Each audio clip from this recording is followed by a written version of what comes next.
When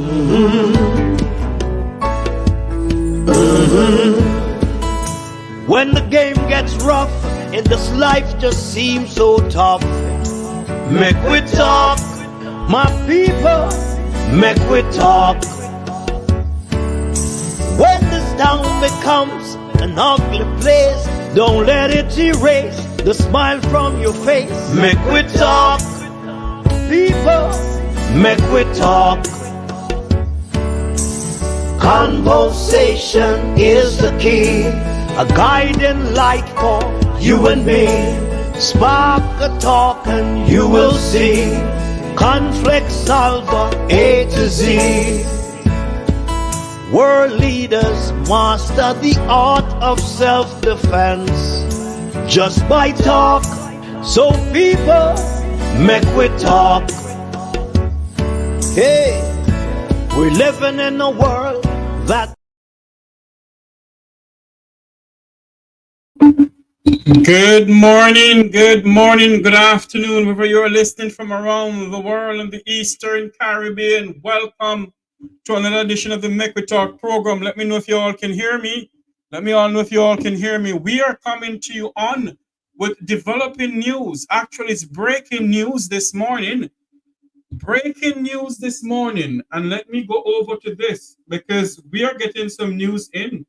I break the news this morning, the first to break the news this morning on social media, because it came out of the office of the Prime Minister to me.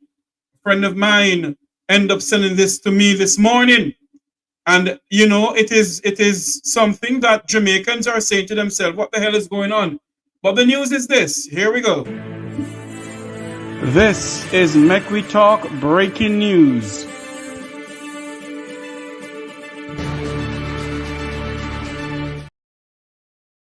News just into us. Dr. Nigel Clarke will leave the role as Jamaica's Minister of Finance. He will take up a role as a Deputy Managing Director of the International Monetary Fund, IMF, the second highest position in the organization. That's Dr. Nigel Clarke, Jamaica's Finance Minister, will take up role as the Deputy Managing Director of the International Monetary Fund, IMF, the second position in the organization. As Dr. Clarke will leave. And news went on to say, let me get this out of here. Dr. Clarke appointed to the ministry, his appointment to the IMF will become effective October 31st, 2024. He will replace, and go on and on. The managing director of the IMF, Kenneth Gagard, posed that Dr. Clarke appointment as deputy will take up on Monday. And the Prime Minister of Jamaica had some of this to say. But this is what we're getting into our news center. Hold on for me, please. Let me get this thing here. One moment for me, please. Don't go anywhere. I'm using my phone, and I should not be using my phone, but I have to use my phone because device that I have is not working properly. But based on what we're here, we're going to have Headboy come on in anytime soon to give us some insight of this. We were getting the opposition spokesperson finance, Mr. Julian Robinson, to come on and tell us his views on what is going on. But of course, Mr. Robinson we're unable to get through to him. But this is the news coming into us that the Minister of Finance of Jamaica, Dr. Nigel Clarke, will resign as Jamaica's Minister of Finance and take up position in the IMF as the Deputy Managing Director. One moment for me, please. I'm going to play a clip in here. We're getting some comment from the Prime Minister of Jamaica to this developing story. And we want you to listen to what the Prime Minister is saying. Hopefully we can get this thing in.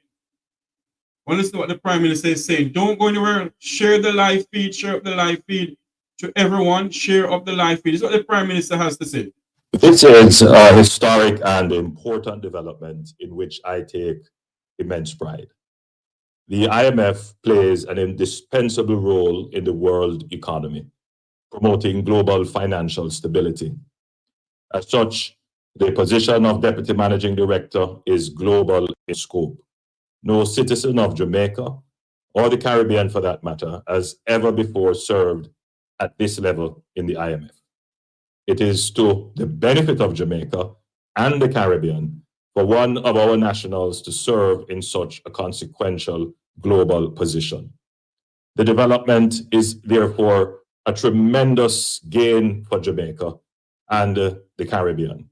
The elevation of Minister Clarke is demonstrative of the depth, strength, and capacity of my administration.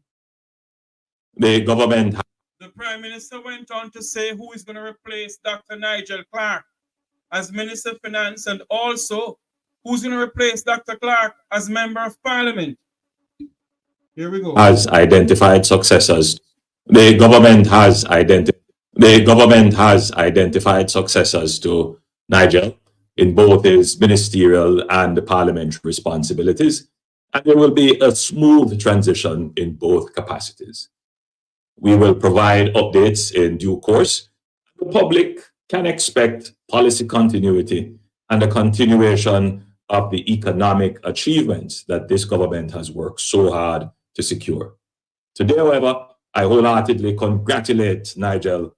The government has identified successors to Nigel in both his ministerial and parliamentary responsibilities, and there will be a smooth transition in both capacities. We will provide updates in due course. The public can expect policy continuity and a continuation of the economic achievements that this government has worked so hard to secure. Today, however, I wholeheartedly congratulate Nigel on today's announcement of his pending appointment as Deputy Managing Director of the IMF. We also have the welcome head boy. We also have news where Dr. Nigel Andrew Lincoln Clarke is also the Member of Parliament for St Andrew Northwestern. He became the Member of Parliament following a by-election of 2018. There will be a next by-election in that constituency. We were told that long-standing our former Member of Parliament and former Minister of National Security, Member of Parliament Derek Smith's son will replace Dr. Clarke. And we all know that Derek Smith's son was the first one who was put there in the position before Dr. Clarke, but something went on. Head boy, welcome to the program. I'm telling you, I'm having difficulties hearing you. You're very low. Are you hearing me now? Yeah, much better. You were very low a while ago, Jeffrey. Oh, sorry about that. I don't know what's going on. And you're still just coming out normally. I hear you far way louder than it. Let me go out and come in. Maybe it's my thing. Maybe it's your thing because I think everybody's hearing me. Yes. Can it just ask the viewers if they can hear you loud and clear? Let me see if this viewers, can you hear me loud and clear? Can you hear me loud and clear? Members of our students in the thing here, can you hear us loud and clear on the program? Let me know if you can hear me loud and clear. Yes, they said they can hear me loud and clear, head boy. Okay, well, it seems like it's something with my system. So let me go out and come back in. No problem, no problem. Yeah. Yes, thank you very much. Good morning. Remember to share this live feed. Share this live feed. News just coming into us that Jamaica's Minister of Finance, as he's dubbed, Nigel Clarke, the carpet man, will resign as Jamaica's Minister of Finance to take up position in the IMF. Let me get this out of here until we can get Headboy to come on in back with us. But this is the news coming into us that Dr. Nigel Clarke will resign out of here until we can get Headboy. Dr. Nigel Clarke will resign as Jamaica's Minister of Finance to take up a position in the International Monetary Fund. He will resign and take a position in the International Monetary Fund as the Deputy Managing Director. As Deputy Managing Director of the fund. This has never happened in the history of no Caribbean person and no Jamaican personnel has ever held this position before. But there's the news coming into us that Dr. Nigel Clarke, we're also going to get some comment from our well-known human rights activist Luke George Cook, who's going to come on the program here and give us his views. Dr. Nigel Clarke will be leaving the Jamaican government to take up a position in the International Monetary Fund to become Jamaica's. Well, somebody say me pretty here that Nigel Clarke is leaving the sinking ship. Very interesting times ahead, my friends. Very interesting times ahead as Dr. Clarke leave Jamaica to take up position at the IMF. Very interesting times ahead. Let me get this here and read it for you once more. The news coming into us, fast and furious, right here on the Make We Talk program. This is the news coming into us. This is Make We Talk breaking news.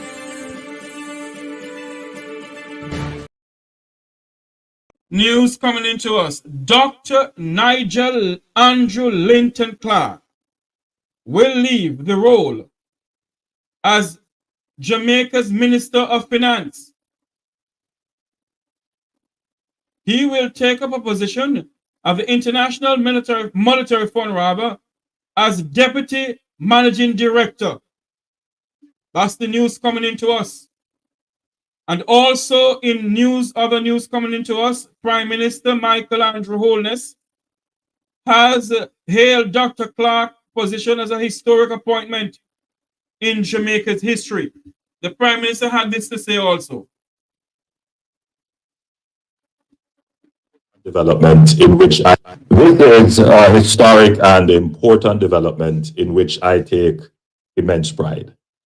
The IMF plays an indispensable role in the world economy, promoting global financial stability. As such, the position of Deputy Managing Director is global in scope. No citizen of Jamaica, or the Caribbean for that matter, has ever before served at this level in the IMF. It is to the benefit of Jamaica and the Caribbean for one of our nationals to serve in such a consequential global position. The development is therefore a tremendous gain for Jamaica and the Caribbean. The elevation of Minister Clarke is demonstrative of the depth, strength, and capacity of my administration. Head boy, you hearing us now? Welcome back to the program, head boy.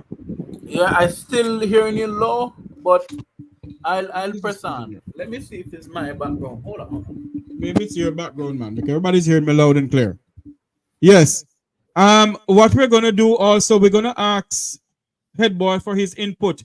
And you know, is Nigel Clarke leaving Jamaica in a better position?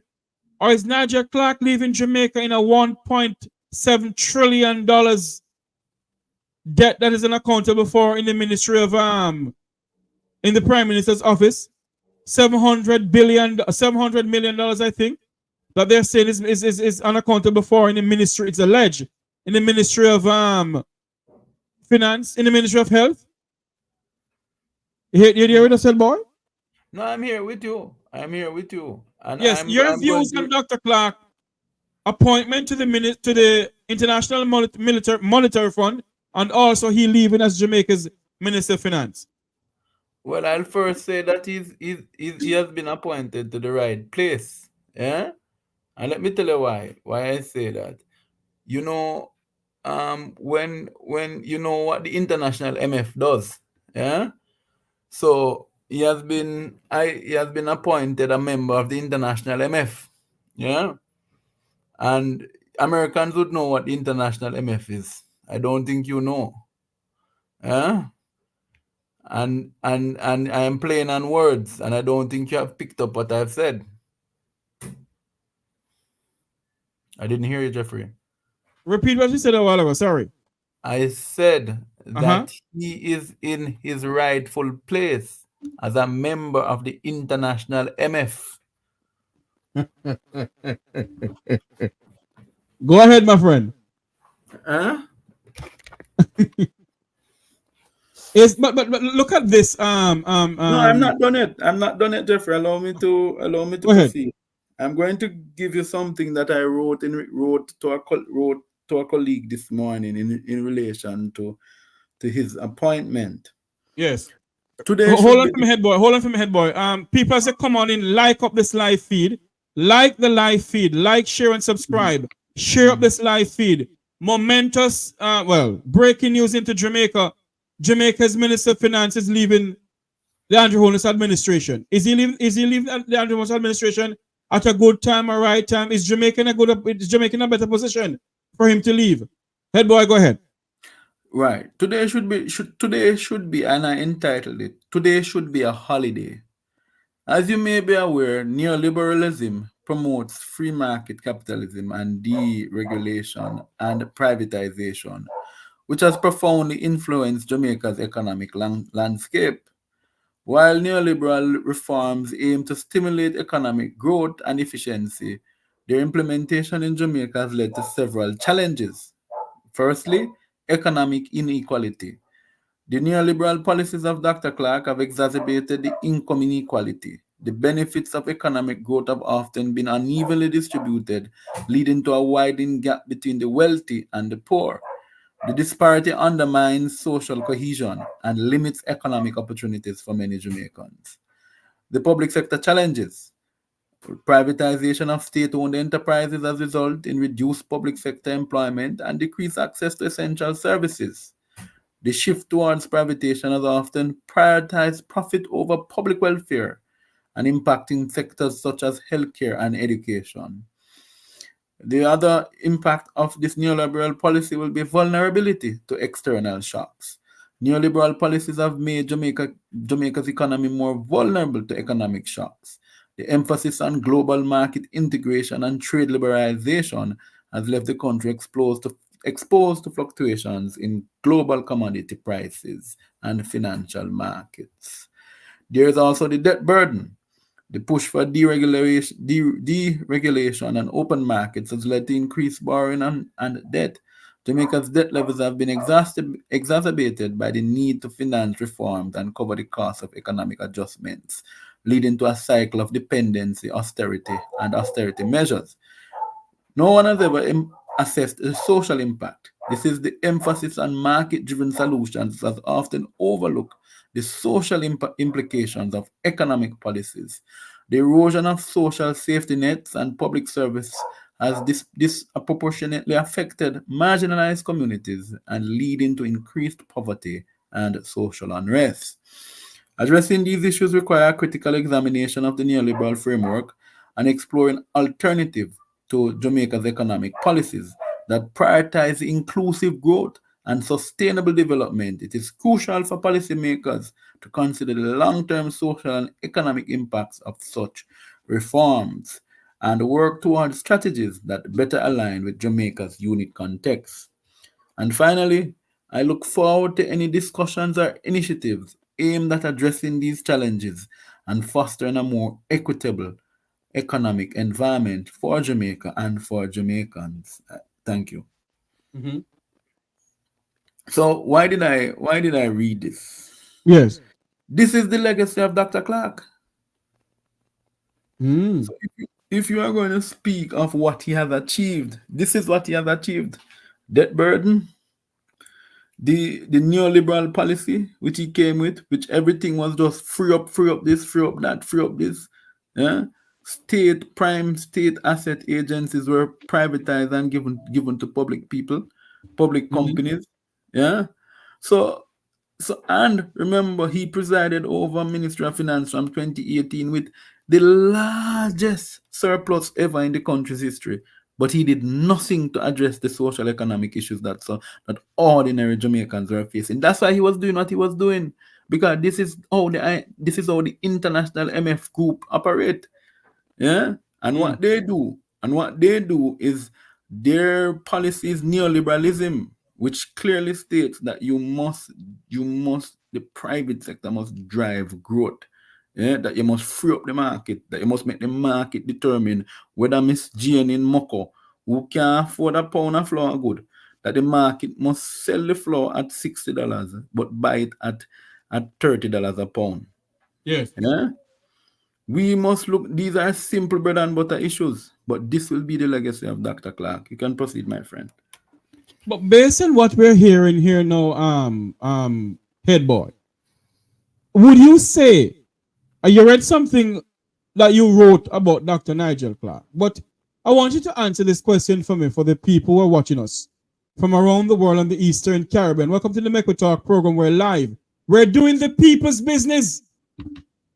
Full speed ahead. We're focusing doing the people's business. Do you believe that Dr. Nigel Clarke has left Jamaica in a worse position? Absolutely. Absolutely. And I say so with no apology.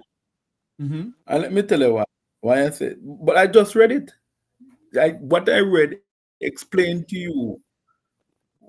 What I read to you, Jeffrey, explained to you exactly. If you want me to give you the headings, then the headings is the debt burden. 1. 2. Huh? Yes, go ahead, man. Go ahead. This is what he has left Jamaica in. Let me give you the 1, economic inequality. Yeah, which means that there's an unevenly distribution of the wealth. Yeah, and it has under his watch and Andrew Holness' watch, the middle class has been eroded. There's no more middle class in Jamaica. So you have to understand that that is a part of his legacy. He cannot run from that, right? Then the public sector challenges, he cannot run from the public sector challenges, because there has been a lot of privatization of state enterprise, which has led to people going home at them yard, and some of them to this day have not found jobs to replace where they were previously working. Remember, a lot of entities have been privatized, you know. Yeah? So that's 1. 2, the vulnerability to external shocks, meaning, in simple parlance and simple explanation, whatever happens on the global market, and because of the country's integration of this free trade agreement business, it has created fluctuations in our local economy. That's 1. The debt burden, because even though we have reduced our debt, coming from where we were, our debt to GDP ratio we were at one point, we were at 160. We're now marking around 80-something, 90-something, right? Even though we have reduced our burden, we're still borrowing for no reasons. We're borrowing to pay down on debt same way. Yeah? Then the social impact, which is the emphasis on the market-driven solutions, right? So the erosion of social safety net. We have seen a government who has not been spending anything on social safety net, which affects the marginalized communities. So this is his legacy. So he can't run from it, which affects the marginalized community. So based on all of this now, with him going to, but the question we must ask, who will take up Dr. Clarke's position within the Holness administration? As far as I say, I think the entire government should just follow Nigel Clarke and go join the international MFs, because they're all a bunch of MFs. Yeah. That's what they should. It doesn't matter who they put there, you know, it's not going to make the difference. And there will be no by-election in Dr. Clarke's seat, by the way. But that's what they're saying, it's going to be a by-election. Why you say there won't be a by-election? At them make Roper, no? You want me to bring up Roper for you and sure there can be no by-election in the seat? Didn't we have this? But bring up Roper for me. And also, there can't be any by-election in the former speaker's seat either. Because when the rule says if you are 1 year out from an election, there can be no by-election. Didn't I share that with you here the other day on the program? And I explained that is why the goodly madam, why there has not been a declaration of an election in her constituency. So why is it that other news organization in Jamaica, well, the mainstream media is saying that there will be a by-election where the former Minister of National Security and the Labour Party government, Derek Simmett's son, will be taking over from Nigel Clarke. He's the councillor in that area. He will, but not at this time. And I'm saying the People's National Party needs to address this nonsense, because remember, this was the discussion we had. We had this discussion the other day. Yes, and I remember.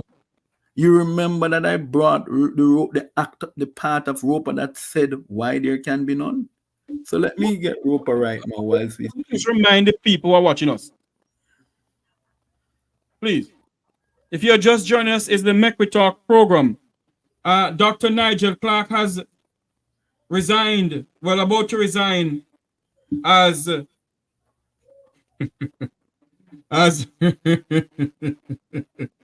people know the head boy. I soon share this joke with you. It's a private joke I have to share with you. It's a private joke. Hold on for me, please, everyone.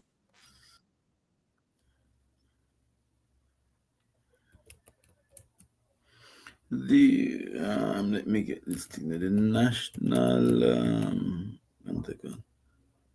Oh, let me mute my mic. My mic is still on. Yes, welcome back to the program. A lot of people are saying, as what you just said a while ago, head boy, that they all should resign because they put no interest into Jamaica. I lose my train of thoughts a while ago. But this is what the Prime Minister had to say in this news conference that he gave to the famous popular radio station in Jamaica. And he had this to say in it. This is what Prime Minister Holness said, that he congratulate the gentleman. But he said this about the constituency. The government has identified successors to Nigel in both his ministerial and parliamentary responsibilities, and there will be a smooth transition in both capacities. We will provide updates in due course, and the public can expect policy continuity and a continuation of the economic achievements that this government has worked so hard to secure. Today, however, I wholeheartedly congratulate Nigel on today's announcement of his pending appointment as Deputy Managing Director of the IMF.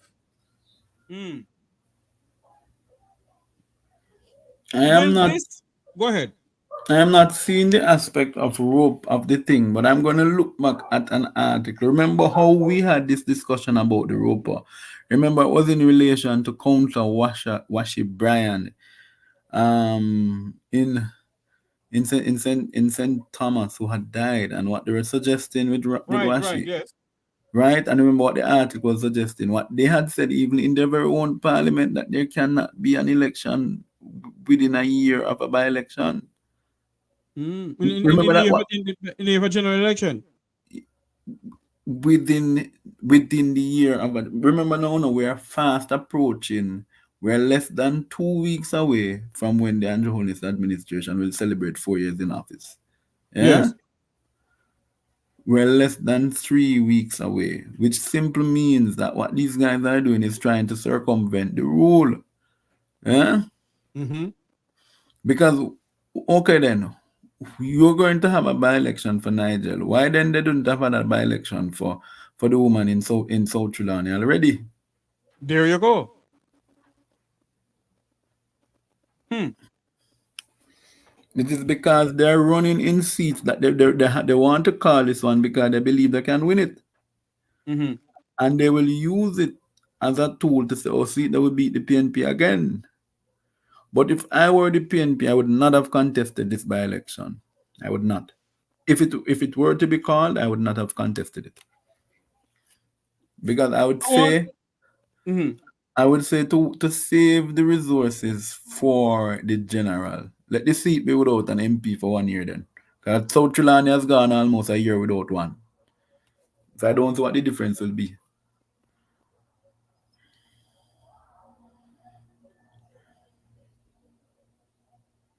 But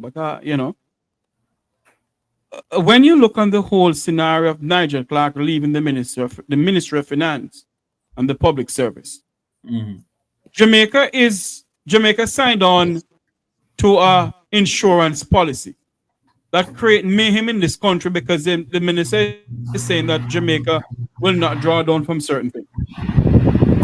Is it that we will hear something from him pertaining to that?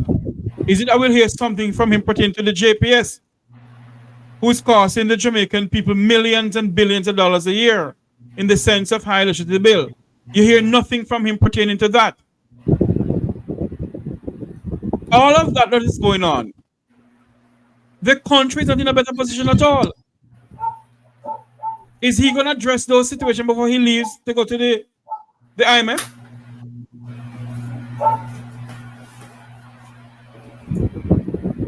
Hey, head boy, you have an idea? Head boy, are you there with us?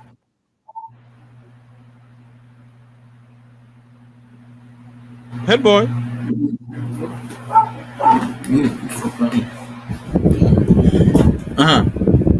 Are you hearing us? No, I'm hearing you now, Jeffrey. I stepped away. Sorry about that.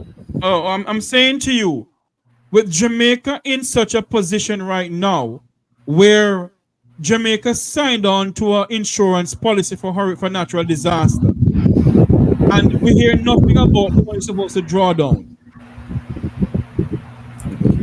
Do you believe that Dr. Clarke will address this situation before he leaves? Address? Yeah. I think you're asking me if the man has the decency to address it. Because in order for him to address it, it would require him to have some sort of decency. He has none. Because in essence, he's running because he was shamed.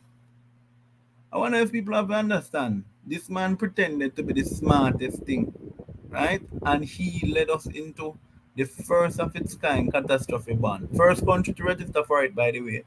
Yeah? And we have not gotten value for money. Because the man started to give us, after he, when I know this guy, and with the greatest level of respect, I realized that this was a 3-card man. Yeah? And I realized that he's in fact a member of the international MF. Right? Is when he started explaining about weather barometer pressure and this and that, and this wasn't over Jamaica. And then I said, no, something wrong with this man, Something really wrong with this man. So it is obvious to me that something is wrong with this fellow, and he needs to, and a matter of fact, he should clear his desk right now. He should not be allowed 1 second more in the Ministry of Finance. He should be declared like how they are declared former Ambassador Estrada as a person non grata. Yeah? And he should be escorted out of the ministry forthwith. I agree with you. I have no, because you don't know what damage he's going to do now. You don't know what he's going to cover. He needs, a matter of fact, his resignation needs to not be any date. It needs to be with immediate effect. And the PS of that ministry must ensure that the minister has no access to his office. Because the PS run the ministry. But he's going to have access to the ministry. No, but them need to grow some testicular fortitude, man. Yes. And if it's women, them need to get some estrogen flowing more than how it's supposed to flow. I am pissed today, Jeffrey. Let me say so in no uncertain terms, Right, and I'm not holding back, right? Because this was a con. It was a con because he was placed there to represent the Musan group. They have gotten what they want, and he can now go away. The private sector is satisfied with what he has done for them. The banking fees that Fitz Jackson has been fighting for over years. He said Yes. nothing wrong with them. That will be his legacy. Okay. You see him distracted. No. No, I'm listening to you. But I'm reading something that's coming into us about the same Nigel Clarke thing here. And based on what we're hearing here is that Dr. Clarke, you're asking him to come down, but Dr. Clarke is at the ministry right now. Is that the what? He's at his office right now sitting down. And I think the opposition needs to rally its troops and go right out the ministry and occupy the ministry until he leaves. This is crazy. You ever hear a man get fired or let go of a work, right? And him still have certain access to the place? If you work, let me give you big banks that actually have more money than what the Jamaica have combined together. Yeah? If you work a floor desk at Walman, at Goldman Sachs or Wells Fargo or Bank of America, right? And you indicated to the bank manager or to your senior management that you are leaving. The same day you indicate you are leaving, all the credentials are taken from you, you know? True. The only thing that you have access to is you would maybe wrap up some deals you're dealing with. If you're managing clients, they would allow you to introduce the clients to the colleague who is going to take over. Right? So I'm saying at this stage, Mr. Clarke needs to get his out the heck out of the ministry. Yes. And go work for him friends at the international MFs because there's a bird of a feather flock together. I want to ask you this though. In all of this that Dr. Clarke presided over, he presided over $1 trillion unaccountable for in the ministry. What you're saying to us that he should have no access to the ministry now, just in case any shibangarang may go on? Absolutely. And I'm saying you can't be leaving a job and you're going to be allowed time to cover your tracks. I wonder if you understand what I'm saying. Yes, I understand what you're saying. So and what Dr. Clarke, he has unfinished business. What has happened to the SSL investigation? What has happened to the FBI? This man is leaving, and let me tell you something. I know how these guys think, Jeffrey. Right? I haven't grown around the politics. Clarke is not leaving because the IMF position is more attractive. Because them can thief more money than him not able to thief nothing at the IMF. That's one. Let me be just straight up and blunt. Yeah? But if he stays in Jamaica, he will be able to do more without anything to stop him or prevent him from doing so. This can be that Dr. Clarke sense that the government is going to lose. And let me tell you about Oxford graduates. They don't lose. Yeah? They're like Harvard men. They don't lose. Yeah? But don't you think, head boy, that the IMF would have done some investigation to see how Jamaica is going, and with so much money being misappropriated is alleged. It's alleged that there's over 1 point something trillion dollars is unaccountable for in the Prime Minister's Jeffrey, office. we need to stop saying it is alleged, and I don't know what is wrong with you. It is an Auditor General report which says 1 point something trillion cannot be accounted for. It cannot be alleged when it is a report from the government itself. Yes, from the government. Right. The Auditor General is a creature of the Constitution. So when people come to me about telling me this is alleged, the things we need to say alleged on, we're not saying alleged on. But it is clear them thief the money. True. So based on all of that, $1.7 trillion of taxpayers' money is unaccountable for in the office of the Prime Minister. $700 million or $700 billion is unaccountable for in the Ministry of Health. And Dr. Clarke is leaving the country just like this? In all of that, don't you think the Jamaican people right now is saying to themselves, no, the question I want to ask you, don't you think the IMF has done some due diligence in all of that, but yet they're employing him? What did I tell you about the international MFs? They are the largest mafia in the world. Yeah? And they like these mafiosos to work for them. Remember when Christine Lagarde was working in France, right? And she was IMF director when Christine Lagarde was there. Remember how much scandal she was involved in? To the point that they had to force her to leave. So the people must understand the IMF, the World Bank, the IDB, they are what you call the multilateral cartels of the world. Yeah? And I make no apologies in saying so. There was a book called The Economic Hitmen. Yeah? If you have a chance to read it, you will understand how the IMF operates. The very same IMF that this house slave is going to go work for, right? Because one of the best name Bunting could have ever labeled him is Black Royalty. Because he thinks because he went to Oxford, that for some way or somehow, he's more superior and his thought, and that's how he behaves, even when you interview him. Yeah, even when you have a discussion with Clarke. I've met the man. I tell you, the man full of himself. He's full of it. Yeah? And to see that this black man is going to go to IMF, and IMF destroy the Nigerian economy. It destroyed the Jamaican economy in the 70s, 80s. Yeah? It also destroyed the Haitian economy. It has destroyed a lot of developing countries' economy, because what they tell you in the developing world to do is not what they told Greece. Greece was given a lifeline one after the other. Yes. Argentina was given lifeline because Argentina defaulted on its debt.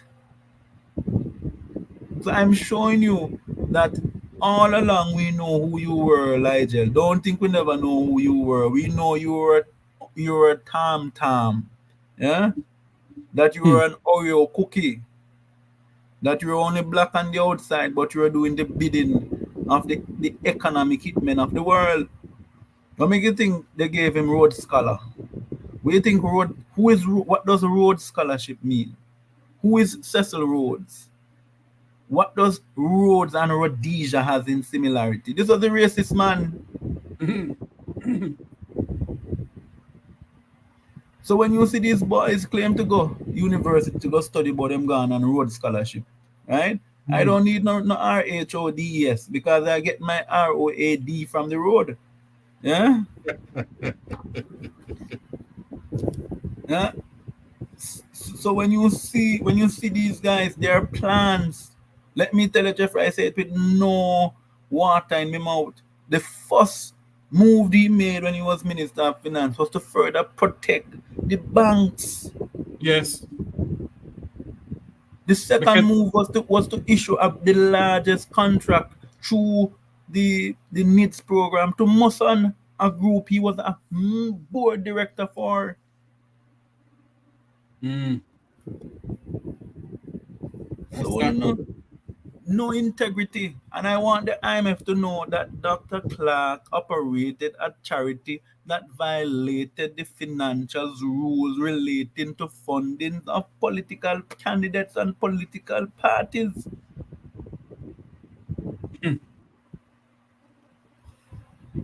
I'm not playing with them today, you know. Go ahead, man. Go ahead. But I say I am calling on the Governor General, my goodly parish man, the man who lives in Western St. Mary, and his wife who is from Islington, right? Good, my GG, the GG that I love so much. Would you please give us a half holiday today in Jamaica? Let us celebrate. Let us celebrate the departure of a great man. Give us a half holiday, man. Let the country celebrate, man. But who do you think right now, head boy, will become Jamaica's next Minister of Finance within the ranks of the Labour Party? Well, for me, it doesn't matter because none of them would be doing a good job. To be honest, if Audley was not going through his ailment, yeah, I would have supported the return of Audley. Audley was a better Minister of Finance than Dr. Clarke, but nobody give Audley his credit. Audley understood the jargon, but not just the jargon. What Clarke understood, he's out to tell about how world economies. What Mr. Shaw understood was the day to day. Yeah, he understood that more. So for me, I am looking at three potential persons in the cabinet. Favour Williams, maybe that's why she has been missing. Maybe they will appoint her and say, oh, the first female finance minister. I know the JLP love to play with women when they're looking votes. That's how they do it. And they love to play on the psyche of women. Oh, we have the most women candidates, but they put them in seat that they can't win. We have the most women operating now in the parliament. Well, they're on the verge of losing the seats that they had won before. So the truth be told is I see there might be Favour Williams. I am looking around. There might be promotion of Philip Enriquez because Enriquez is a businessman. He has the color that let me tell you now, make no mistake. If you think the color not important in Jamaica no more, you think a joke, right? Yeah, Jamaica is a class, it's in a colorizing country. Yes, and he's from the Vumvavi and the Vumvava. And so Yes. because he's from the Vumvavi and the Vumvava, they might be accepted of him. There might be a promotion of what name? Arbin Hill as well. To the Ministry of Finance. But the challenge with that is there is an order from Oman that I need to send to you that the Bank of Oman said. That The Bank of Oman is in Dubai? The Bank of Oman is in Dubai? No, the Bank of Oman is in Oman. Oh, Oman. Sorry, yes, Oman. Oman, remember, is a part of the Gulf, the Gulf states. So Oman, Qatar, Dubai, the Emirates, and so forth. And what they said about this fellow, right? They said never again should this fellow be allowed near a banking institution. That is Arbin Hill. Yes, that's Arbin Hill. That's the report from the Bank of Oman. Because what he did, he started doing investments at the Bank of Oman and nearly run it to the ground. Right? And this is the man we have as the Industry and Investment Minister. Can I tell you? So it might be, the Prime Minister's hand might be tied if he's going to appoint Arbin to do anything.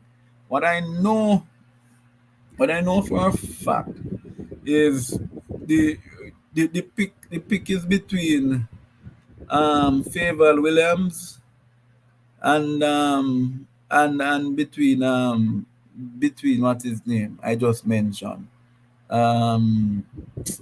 Philip Enriquez. But don't rule out if they might put Darrell Vaz.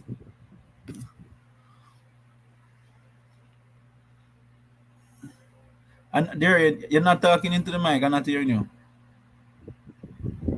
I said, sorry, go ahead. Sorry, go ahead. You didn't hear what I said? I heard you. That they may put Darrell Vaz in there. But yes. But isn't the same Darrell Vaz? I must welcome our good friend, human rights activist Luke George Cook to the discussion. Luke, we're gonna get to you in just a moment.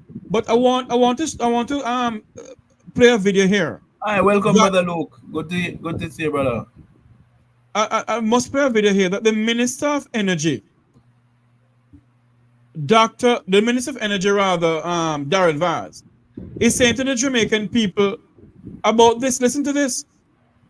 I've seen the many posts on social media and received WhatsApps and telephone calls in relation to the fake news circulating on social media in relation to the discovery of oil on our shores or off our shores. As Minister, I can categorically state that there's no such thing. It is absolutely fake news. I, as Minister, would be the first one to be excited to share any such good news if and when that happens. So until such time as you hear from me, while I'm minister, disregard all information in relation to Jamaica's discovery of oil. It is just simply untrue. I want hold on there for me, head boy, before I make you comment on Daryl Vaz saying there's no oil in Jamaica. Luke, welcome to the program, my good friend and my brother. Luke, are you here with us? Oh Lord, I don't know what happened to Luke. Unmute your mic for me, Luke. Unmute your mic. Okay, until we get Luke into the conversation here. Head boy, your take on what Daryl Vaz just said. And why is it that at the eve of everything, this has been circulated on social media for how long that there's oil in Jamaica? And at the eve of we discovering oil, Nigel Clarke is leaving the Ministry of Finance. Your take on the whole thing? I can tell you it must be a dopey Aragon man. I don't find out yet. Huh? Na. Right? It is obvious to me. It is obvious to me that the goodly minister is having Luke dropped out, but I guess he will come back in. Okay. It is obvious to me that the goodly minister is having apparently one, and I know him, you know. I know him. I know you like the Johnny Walker, you know, my friend. So it is obvious you must have had a Johnny Walker before you did that interview, because the very article from the Jamaica Observer, which is, by the way, which is the JLP's mouthpiece, written version of JLP's mouthpiece. Me can say so. Because it has seemed to be an incubator for when persons run for the JLP and don't get a position, them go there to go work. Right. Now, when you look at what the article said, it said that oil and gas, United Oil and Gas, had an investor forum in London. And it said persons from the Petroleum Corporation of Jamaica went there. So how is it that, stick a pin there for me, head boy. Stick a pin. Because you're touching a very important point. That members of the Petroleum Organization of Jamaica went to that meeting in London. Is it that the Minister of Technology and the Minister of Finance, because finance is involved in this, wasn't aware of this meeting? Of course, Jeffrey, what is happening is, I guess they were surprised that the Jamaican people got caught wind of what was happening. United Gas actually is playing a game. And let me tell you who they are. This is one of the brokest oil and gas company in the world. Broker than a church mouse. Yeah, down to the church mouse at my church, my Roman Catholic church here, has more money than them. Jeffrey, finish. Let me just take this call quick. Okay, yes. I want head boy to come in and tell us if he has an article about oil and gas, because I have been hearing, I haven't done any investigation on it, that they are bankrupt in a sense. It is alleged that they're bankrupt. I have no proof to it. But I'm gonna ask head boy to pull up on his thing there if there's any truth in that. But I know head boy is not lying. I know head boy don't come over and talk, and he always speak the truth. If you're just joining us, remember to like, share, and subscribe. Like, share, and subscribe. Like up this live feed. Like this live feed. Like, share, and subscribe. Yes, head boy will soon be back with us. If you're just joining us, we're coming to you live. Wherever you're listening, watching from around the world and the Eastern Caribbean. This is the Make We Talk program. We're live. Nigel Clarke. This is the news coming into us. That Jamaica's Minister of Finance. Let me get this thing right here for you. Hold on for me, please. Let me get this right here.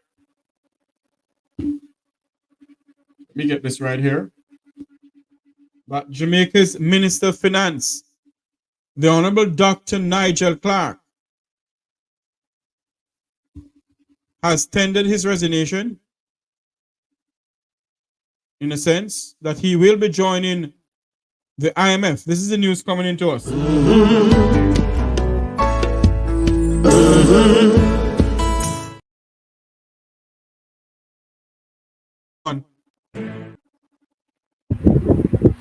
Yes, Jeffrey. Sorry about that. Hold on for me. This is Macri Talk Breaking News.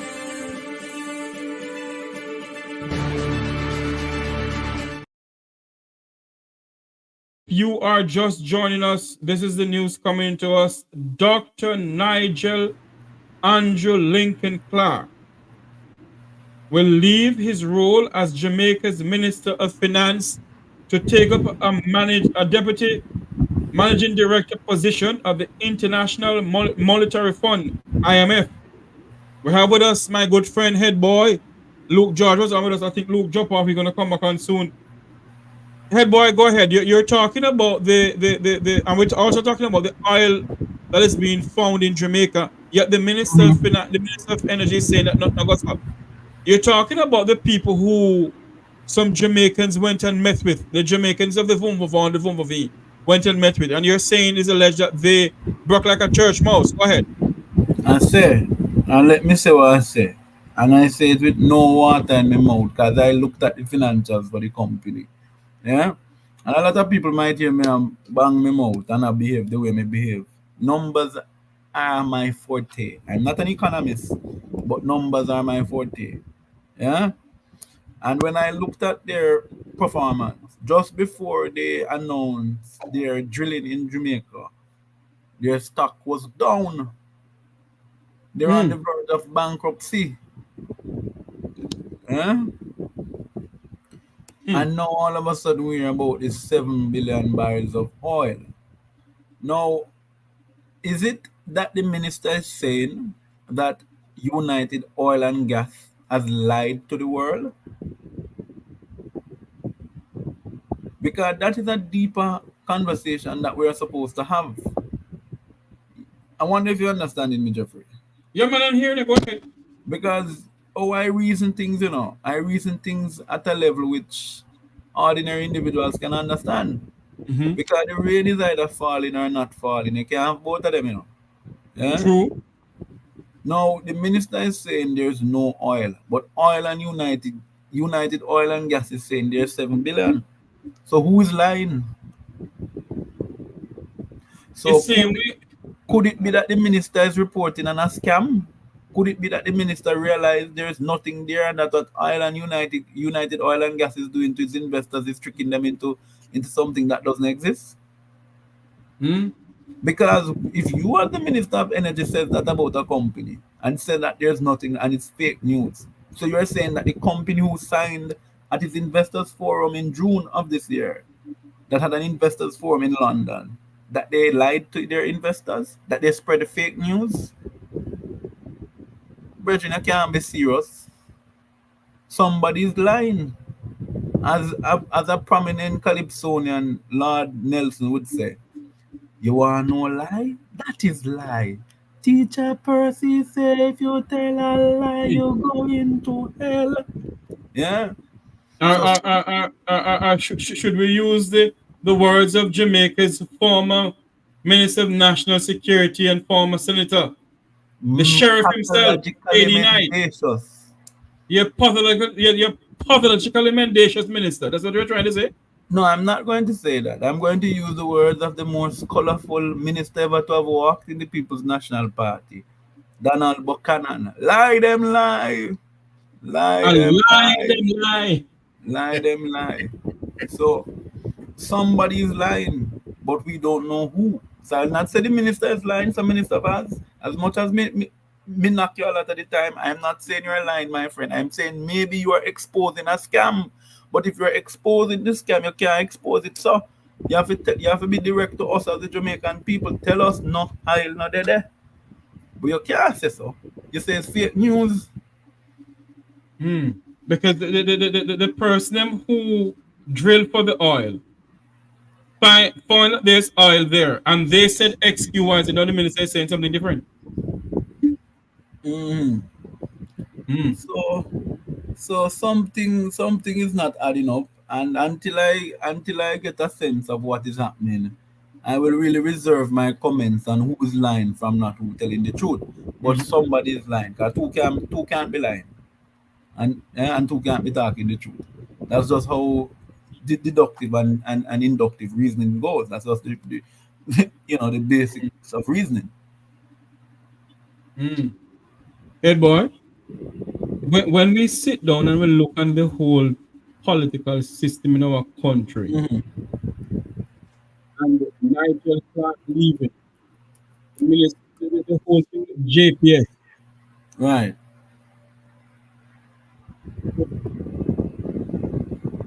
Minister of Technology saying that there is no oil in Jamaica when Jamaicans and the Jamaica Observer has been saying for many weeks that there's oil in Jamaica. And for the minister to come out now and say there's no oil in Jamaica, it begs to ask the question, what is really going on in the country?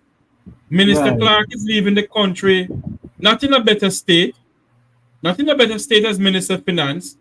He's leaving the country with Jamaicans asking a lot of questions about Right. the office of the Prime Minister, about a lot of questions about the illicit enrichment, because all of that, and leaving the country with the SSL saga. He said that the FBI is in Jamaica. We haven't seen anything about the FBI. All sorts of things is going on in the country. And there's no answer from the Minister of Finance. No, I think people need to give the minister a break in regards to this FBI, right? Yeah. Because I think we didn't understand what the minister meant when he said FBI. Why is that? What does Why is FBI that? mean? Federal Bureau of Investigation. No, man. I would have said fall. Oh!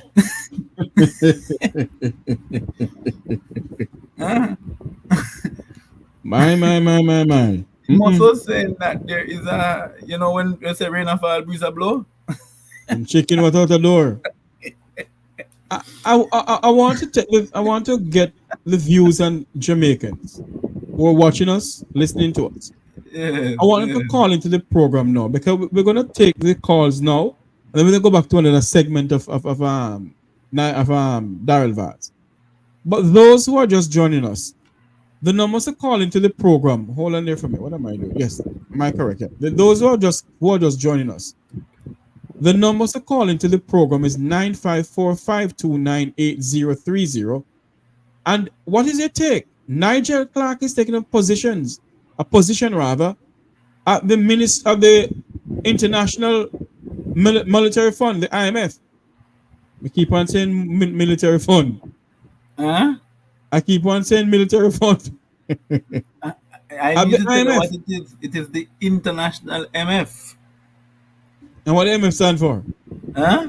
What the MF stand for? You go do your homework and you will find out. Farrakhan can tell you. Go listen to Farrakhan and you'll hear. Yes. Good afternoon, caller. Welcome to the Macroeconomics program. You're live. Hello? Hello, Mr. Tavares. Yes, sir. You're live. Go ahead. Yes, thank you. I am here in Georgia, and I've been listening to the program here since the initial announcement. I mean, there is so much, I don't know, food for thought in this so-called resignation. You know, one of the things that come to my mind, sir, I am not no particularly well-educated person, but the first thought that occurred to me is to ask if Mr. Clarke can really come out and say that his statutory declaration was certified. How do we know he's not one of the so-called recipients? Very good question. All those things need to be clarified. I mean, all the money that is missing, some allegedly, what the auditor general talk about, I can't say that is alleged. But we need some clarification on all these things, so we can allow this man to demit office. To take a position in the international scene. As far as me seeing, so my personal opinion is that his appointment to that position, to me, it looks like it's just a reward to what he did to Jamaica. Honestly, that's how I see it. I can see a minister in that position demitting office overnight and still having run at the office like how the DPP have run at the office, then burn and tear and shred or hide whatever needs to be hidden. You know, look right to me, sir, something bad in Jamaica. So I don't want to keep up with time here, so I have so much on my mind, but No, go that ahead, is the man. Go little ahead, point. man. Go ahead. I'll tell you when to stop. Go ahead. Yeah, I am here. I am in a garden pulling some weeds somewhere around for outside. I am retired, basically. Yes. And that thought occurred to me. How can he come out before he leaves this? He takes up that appointment.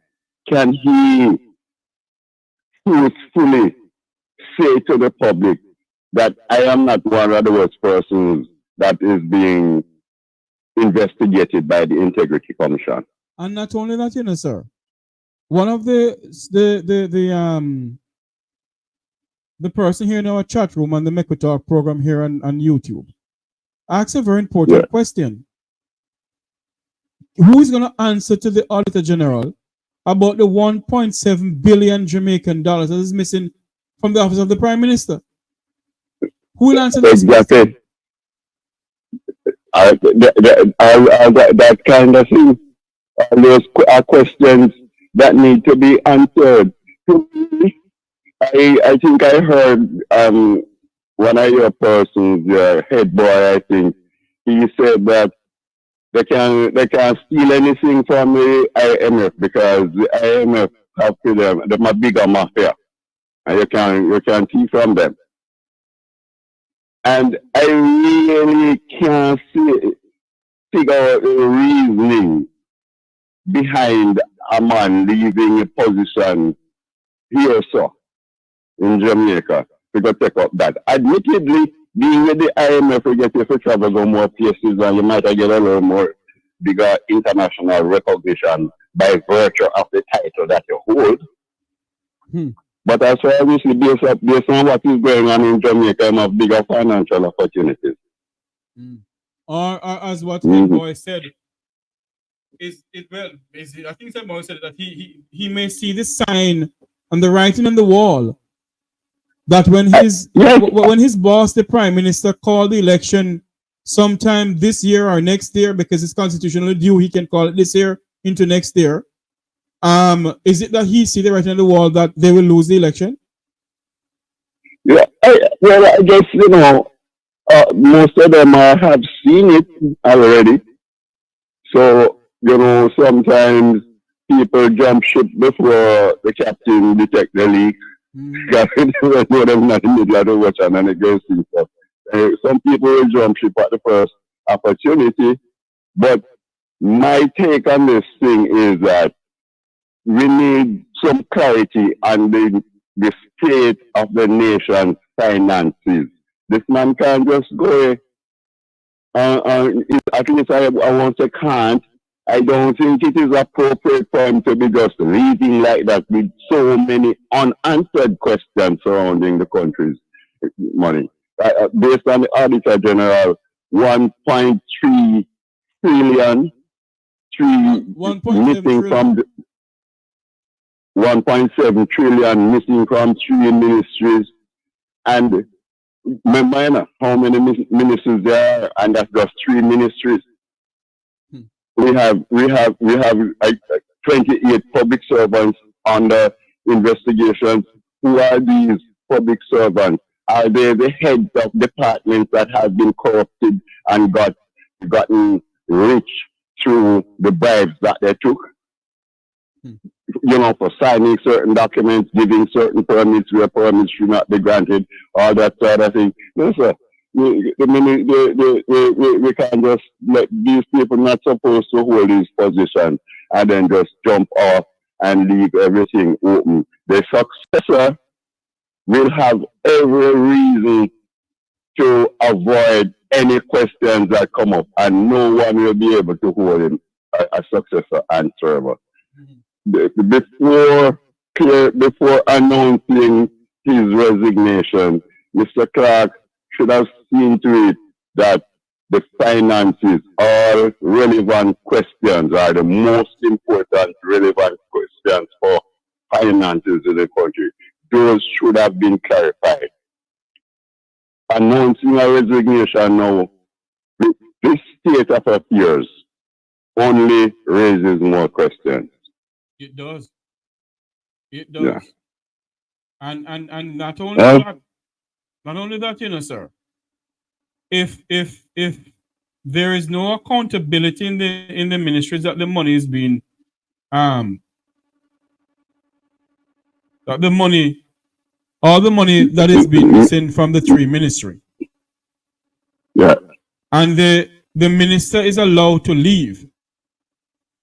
Whosoever succeed the minister, are they going to address the Jamaican people pertaining to those money that is being unaccountable for? Those are some those are some serious questions we must ask the government of Jamaica, you know. But based on how things are, the only kind of announcement I would expect to hear from a successor is to say, "But I wasn't here, no, so I don't know how it goes." That's all we're here, which wouldn't be too, too much of an unfair explanation from somebody who wasn't there. And well, we have some permanent secretaries in the ministries, and they are the ones who manage who are supposed to be up to date with all the expenditures from the different departments with all under them portfolio. So some questions need to be asked, sir. And with an election coming up, and this whole question of the illicitly enriched people, those things need to be clarified so that our nation can move forward. Right now, whether these people are on the JLP or the PNP side, we need to know. I am convinced that they are on the JLP, but since when disown it, let it now, give them the benefit of the doubt for the time being. Announce it, and whoever they are, in whatever department, we need to get rid of these people out of public office so we can draw a plan to make our country go forward. So that's what I'm looking for. I am not no die-hearted PNP, no die-hearted JLP. And I vote on policy. I vote on for accountability, transparency, and fairness. I believe that when you have government benefits, it should reach the neediest first and not necessarily be stuck into the pockets of people who are already rich, people who can buy steak and feed them dogs, and Auntie Jane down a country can buy a pound of chicken back to put in a little dragon go she have. Yes. And I love them things, sir. True. Thank you very much for calling in, sir. All right, sir. Have a good day. You're welcome. And the Jamaican people must ask Dr. Clarke about the donor funds that come into the country. They must ask Dr. Clarke about the burial relief fund. In your head, boy. Thank you very much for calling in, sir. Bye. All right. Head boy, are you there with us? I'm here. Sorry about that. I'm here. Yes. You're saying that you must give account for the donor funds. Yes, the donor funds and also the burial relief funds that comes in. It comes in under his administration. His office rather. I keep on saying to you, right? I keep on saying to you, and I'm asking the Customs and Border Patrol, including immigration, and the port security officers who are going to search Dr. Clarke when he's going, if you could hold him a little bit longer in the search area so that we could have an injunction stopping him from going anywhere until he tells us where the funds are. Because them man are easy, so anyway, let me not say what I'm gonna say, because you would have needed a lawyer a while ago for me. Yeah? Because the truth be told is something is not adding up. You mean to tell me, do you know how much money they received in donations for burial? No, sir, we don't know nothing about it. No, well, we got it. One night we did it over on topic, we got the document showing how much they got. And roughly, my friend, roughly, my friend, it is in the billions. Yeah, over 200 million US was earmarked. Oh Lord. From various different entities. Luke George is here now. Yes, Luke, welcome to the program, my friend. Your views on Nigel Clarke going over to the IMF, leaving Jamaica in a worse state or in a good state, sir. Your views on that? Look, Jeffrey, from my standpoint, it's Jamaica can be in a better state under the current administration and under the current leadership of the minister. You just need to be able to look at what the Jamaican people can and cannot do. If you look at the volume of people who are genuinely concerned about the back to school, the Nigel Clarke economic plan is not benefiting. And I've heard the Prime Minister refer to it, that he has said, no, Nigel, boy, Nigel, as brilliant as you are on economics. It's not, I'm not going to be happy until the everyday Jamaican is feeling as if they have a part and that they have been factored in the plan.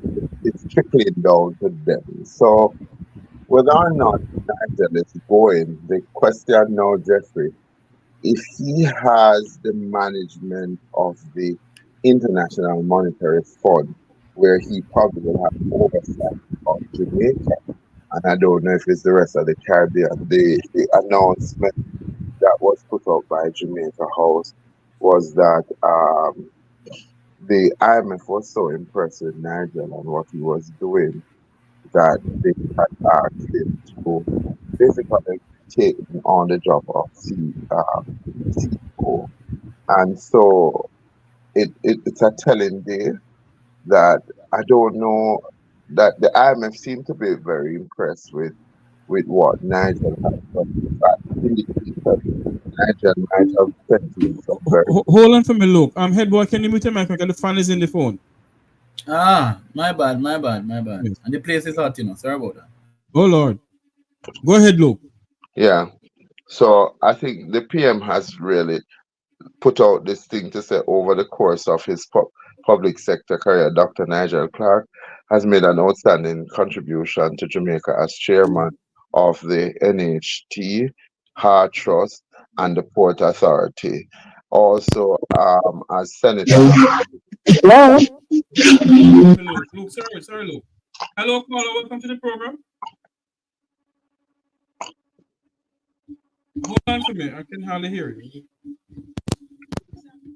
Boy, you see, my grandfather, they used to say, cook sakai kos nimrad, hell in hell. Sitting a smell good at all.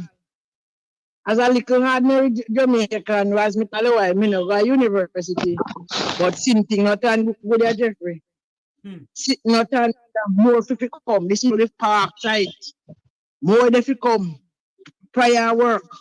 More if you come. In a midst of thing like now we at Jamaica, the finance minister resigned with so much something so we fix up and tell we where happen, make we know where going. So much paper to sign, too much teeth to cross and high for that. Sitting right. And worse if you come. All right, my friend. Thanks much. All right. Yeah, man, I work me there later. Luke, continue. Yes. Yeah, so basically, the Prime Minister is praising him for his stewardship. He basically says that this is a historical and important development in which we have immense pride. IMF plays an indispensable role in the world economy. If we look at the International Monetary Fund, then we can see that this is an institution that puts in austerity measures. It's not for the love of country and people. It has never been about that. So for me, Nigel fits perfectly into this mold, this new role. I don't know why we should feel a sort of immense pride that he is going and that he is joining the 100 club, club for rapacious capitalists. I don't know, but let me not rain on Mr. Clarke's achievement. Congratulations, Dr. Clarke, for getting a big job at IMF. What it doesn't mean that he's still a member of parliament. They didn't say that he was giving up that seat. Yes. But based on what we're hearing, that he has to give up that seat, and they're going to be a by-election. But based on another clause in the Constitution, it can't be a by-election when is a year before a general election. Am I correct, boy? No, you are absolutely correct, Jeffrey. 1 second, let me move back this here. Right, you're absolutely correct. But remember that we're not going on any assumption. We're going on what just happened the other day in the local government issue with Councillor Brian from Washi from St. Thomas. Remember when they brought the piece of legislation or the amendment to amend it to 3 months. In the discourse, the news, the TVJ news reported that the law says under ROPA you cannot have a by-election within a year of an election. That was done so not as to give any party any unfair advantage. Yeah. Right. So let me finish the point quickly. So what it is why is it now that we're having this, and they know there will be no by-election there, and if there's a by-election that occurs there, it must be asked then why couldn't the by-election in South Trelawney that the people have been without a member of parliament for that time, why couldn't that have been called then? Go ahead, Luke. Well, so Ed boy, you're absolutely right. I don't think we should really go mobilize any. I don't think it would be wise if the Holness administration will mobilize the electoral office to do a by-election. I think the question becomes, Jeffrey, when is this prime minister going to call the election? And and the question for Jamaica, should election be decided or a fixed date be set now, once and for all, so that at least people have it in their mind? Because in other developed, in other countries, you know that in November you're going to have a president election. So everybody know that. So we would like to have fixed date for election. And I think that when you have fixed date for election, then it doesn't become the football match of who have the party in power to referee how we decide our democracy. Our democracy really should be decided on fixed date where people know that this date is set and this are when the local election. Because I'm certain that the people are just wondering if this election is going to be right around this December. I hear a number of people throwing out a December date for the general election, and they're anticipating it. But you know what? Let's see who the administration is going to appoint for this position. And one of the things that we need to do is to do a fact check on the person who is coming. More than likely, I've seen after the last budget presentation, I don't know about anybody else. Head boy, you might have noticed it. Favor was answering a lot of the ministry's concern. She was clarifying some position, and she was making adjustment to. And she looked very comfortable in her skin. But she started out at finance. I know. Yes, she was junior minister to Audley. Right. She started out at finance. That's how I know Favor. I knew Favor when she and her husband Leo was working at Jamaica. Jamaica Money Market. No, right. Jamaica Money Market Brokers. Right. The couple had gone in and they were at that dynamic too. So I was surprised when I see them actually take her out of public sector as junior minister and then put her education So the thing now becomes, Remember that before education, Luke. So let us set it so that the listeners understand. Fable is almost like a forensic auditor. So right, what she was sent to energy first after the thief in one over Spanish town. Let me say so, can me can say so. After them keep them Wakanda party. Yeah? And they could no and the longer cake, have was what, 80,000 Jamaican dollars. no man, 80,000 US, sir, please. 80,000 US dollars. That's what they pay for the cake for the former Minister of Yeah? Energy. Bad energy. Yeah, but all right, Right. 80,000 So I US wanted to make dollars, the point that she has been used as the cleaner. 80,000 US dollars for a cake away that cake there. I So mean, you never know. Luke say you never did see the thing. No, I think I did 80 all along. I think I 80,000 Jamaican dollar. But Then you can get a 80,000. cake. 80,000 USD. Go ahead, Edward. Sorry, go ahead. Right. But I was saying to Luke, remember now that out of that she was sent to energy as the cleanup person. Right? Then they bring the old PS where older than Methuselah. Forgot there with her, which is their cleanup person too. And then she left there and went to education after real weed had another thief in at the second thief in episode. also she's the paragon of virtue that them keep sharing every time I message her. So go in there. She is the cleaner. She's the laundromat, the cleaner. To this day, you can't get a report as to what really went missing at Petrojam. You know, there's no financials showing what went missing. From the forensic auditor. Yeah, she's an auditor, and that's what she doing. Go mix it. Continue, Luke. So I don't take over your time. No man, you're not taking no time. This is what people need to know. We need to create it and we need to do the fact check.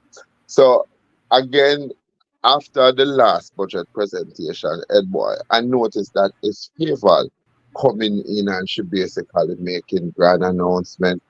And it was so interesting that there has been a deafening silence when it comes to Dr. Nigel Clarke. Him now make no public appearance, him now make no. And so one had to wonder if there is a truth to the fact that he wants to be prime minister. So now that he's gone to IMF to do this stint, will he come back as a JLP candidate? Will it be a toss up between himself, Tufton, and Floyd, who will replace Andrew Holness if and when he goes? But Jeffrey, the thing is that it would be good, like how you have Ed Boyd now, to look at what $2 trillion is going to do. Look at all of the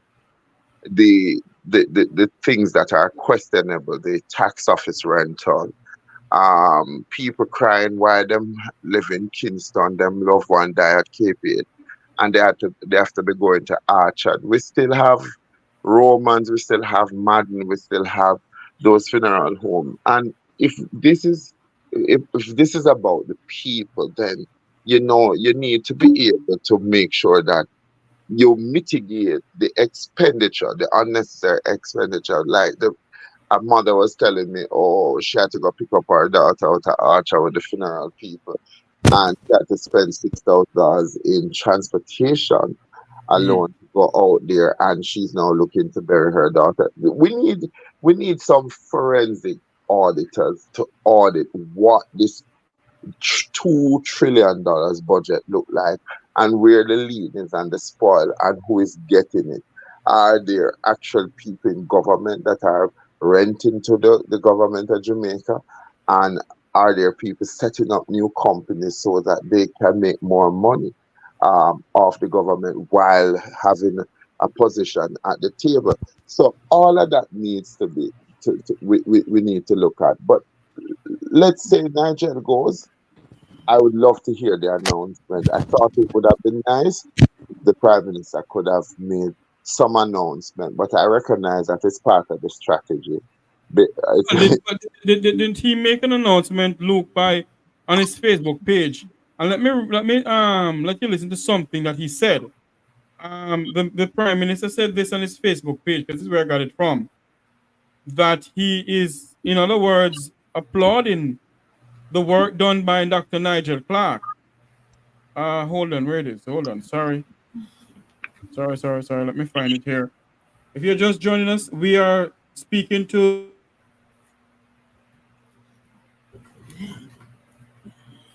a good friend, boy. He is financial analyst and political analyst and all kind of analyst. No. And we're speaking about I'm not. I didn't go to Oxford, so please.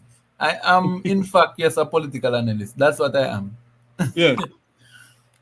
Look, I want you to listen to what Prime Minister Holness said I don't about understand why Ed Boy had to make that disclaimer. I never got to Oxford. because Clarke went to Oxford, you know. No, but I don't understand. I don't understand. A lot of people go to Oxford, but look at the state of the country. I think the contender on the PFP side was an Oxford graduate, but I know that he was fooled when his university was. But look at the mess from all of the hold on for me, Luke. elements. Hold on for me, Luke. I want you to listen to what this man said. Hold on. Hold on for me, please.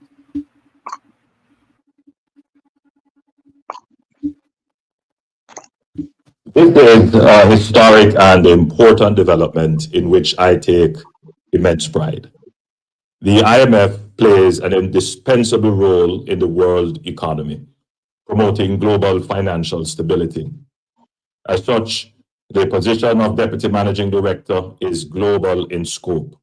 No citizen of Jamaica, or the Caribbean for that matter, has ever before served at this level in the IMF. It is to the benefit of Jamaica and the Caribbean for one of our nationals to serve in such a consequential global position. The development is therefore a tremendous gain for Jamaica and the Caribbean. The elevation of Minister Clarke is demonstrative of the depth, strength, and capacity of my administration. Luke, you're commenting. No. That is me taking credit for something we never do. And that is sad to say. That is how the structure of management is. It's demonstrative of his administration and the caliber of people.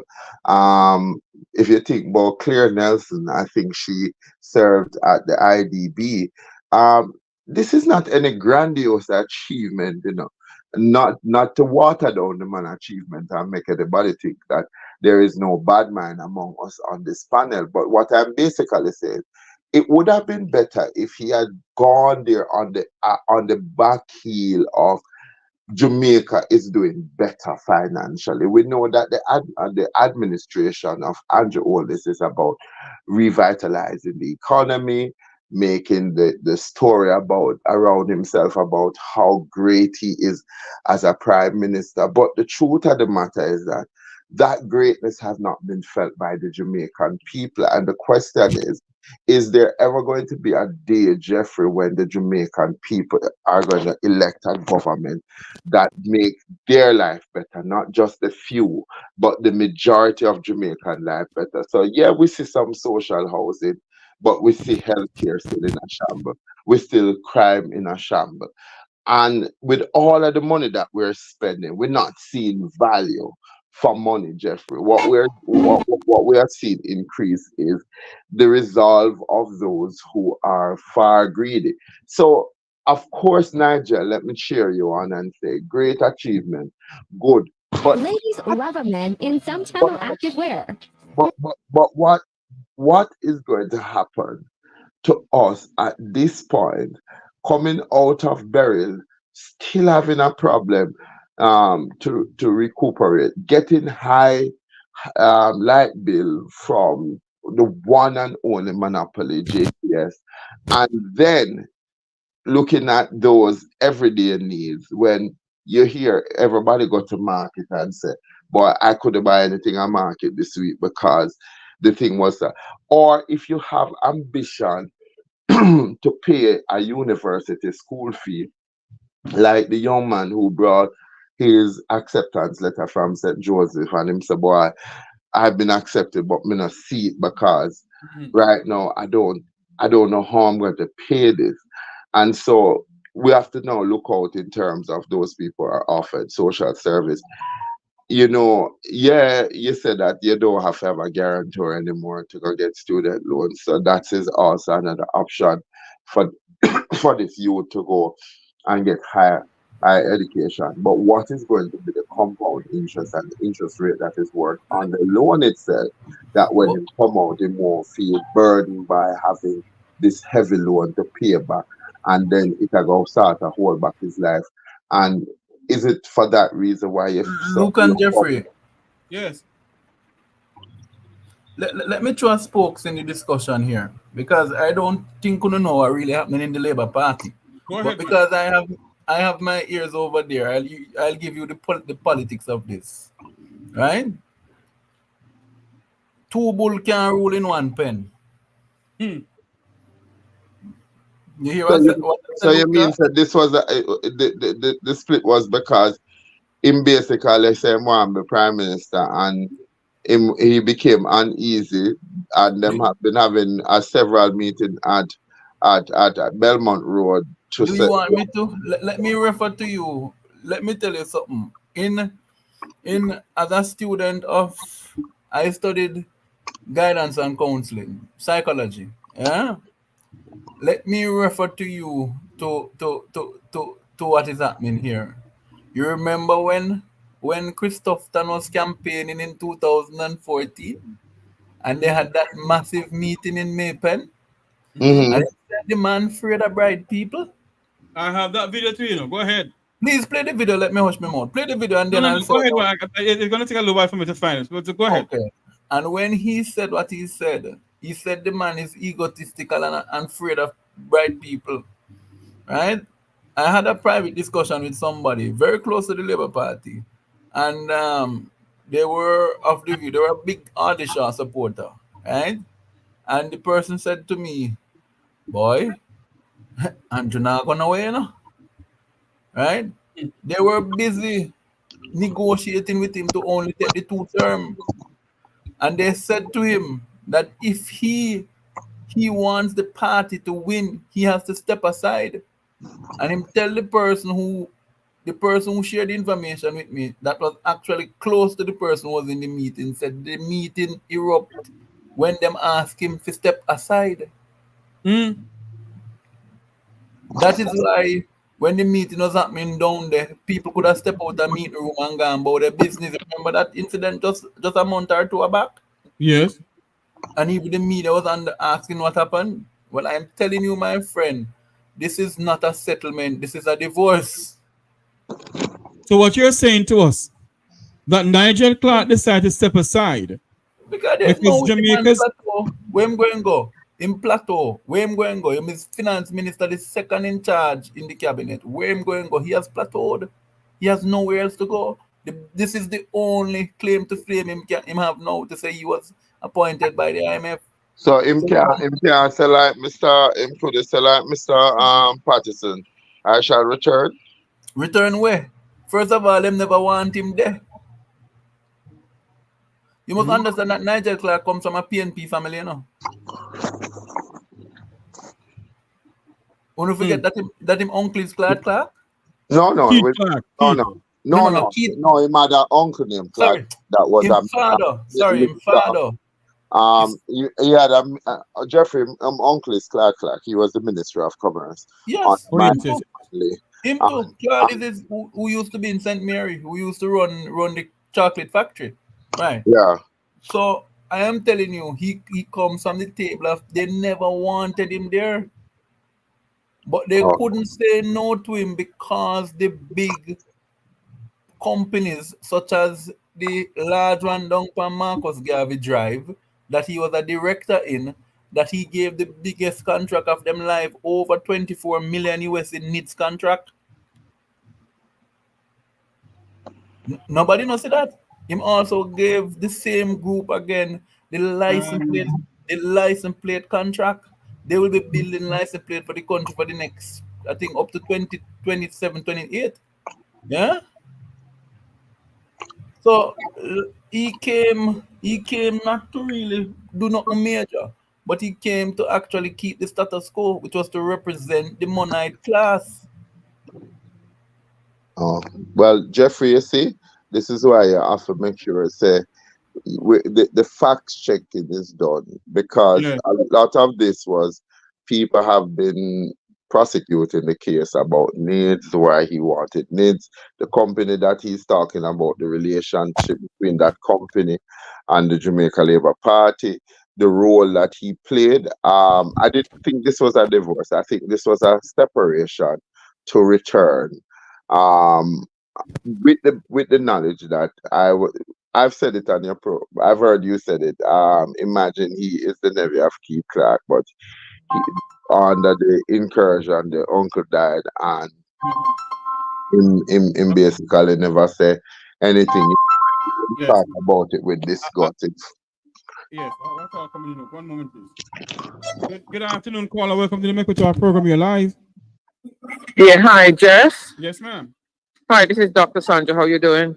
Hi, I'm live on air, Dr. Sandra. You're live on air. Am I on air? Yes. Oh, can you take me on air? Sure. Gentlemen, continue the conversation for me, please. Yeah. No, but you don't think there is a future for him? Because I got the belief, Ed Boy said, some people were very comfortable with him and his policy, and they were comfortable with what he had achieved, or what they presumed that them achieved. Look, my friend, one question, and I keep on asking the media to stop this nonsense. What has Nigel Clarke achieved? And I ask people to show me his scorecard. There's no achievement. I could send you something right now in the chat that I wrote this morning, right? In relation to his labor. Remember, first of all, Nigel is a neoliberalist, yes? Which means they believe in giving the private sector free rein in the economy, yeah? And he's the first of his kind. For example, him nationalize, him sell out Wington Farm, yeah? That was supposed to be kept to help us with our energy diversification, right? That's one. So his policy has led to also lack of spending on social services. Yeah, for 3 years he kept on bragging about having a surplus budget, but none of that surplus was used to spend on the issues that are critical to Jamaican people. So when people talk about under him, the gap between the poor and the poor has widened, meaning that the working poor and the dirt poor, the difference between the working poor and the dirt poor is not it's just a thin line right now, you know. Yeah, but you see, this is part of the reason why I'm glad these conversations happen. Because when you look at the mainstream media, it make the guy look as if he has done something that nobody has ever done. Him say him not introducing taxes. So if him not introduce taxes and him keep down, by not introducing taxes, he has kept down the inflation rate.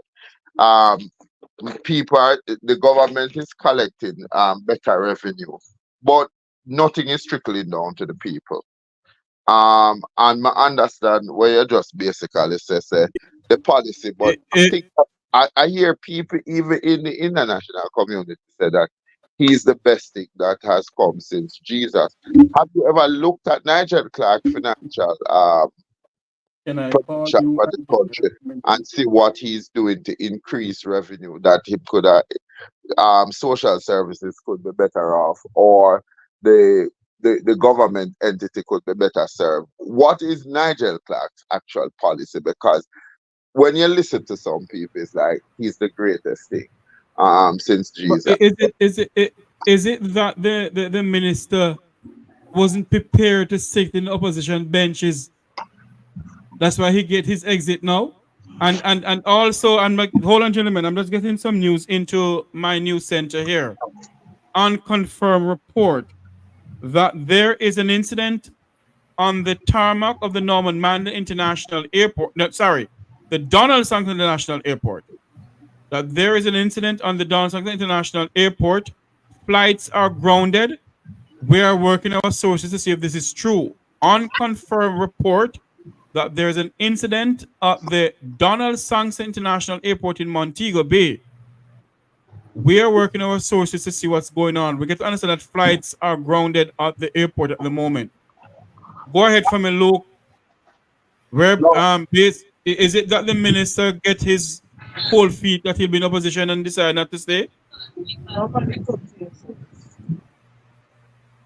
No, look, I can't say if Nigel Clarke is cold feet. Jeffrey, I can't say. And as Ed Boy just said, look, this is it's not a divorce, it's a bit of separation. I was of the opinion that he might be coming back, but the fact of the matter is that how has Jamaica benefited under Nigel Clarke as Minister of Finance? Or the question is, how have Jamaica benefited any at all under the previous Minister of Finance? Because here's what is true. The Jamaican people are feeling it. And we have not seen an economy that is driven by people, and people, as Ed Boy just said, is the selective few who enjoy it and the majority suffers. So that's the reality for Jamaica right now. We need somebody in that office to understand how to balance the book, but at the same time how to have enough money to improve the life of the citizens. Head boy.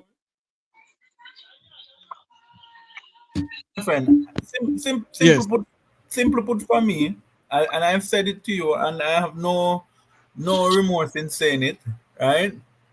That is where you belong among the international MFs, and the door is, and as my grandmother said, happy riddance. Yeah. So when the door, just don't make the door slam it, lick him on the way out. Yeah. Because he has been a puppet of the monarch class.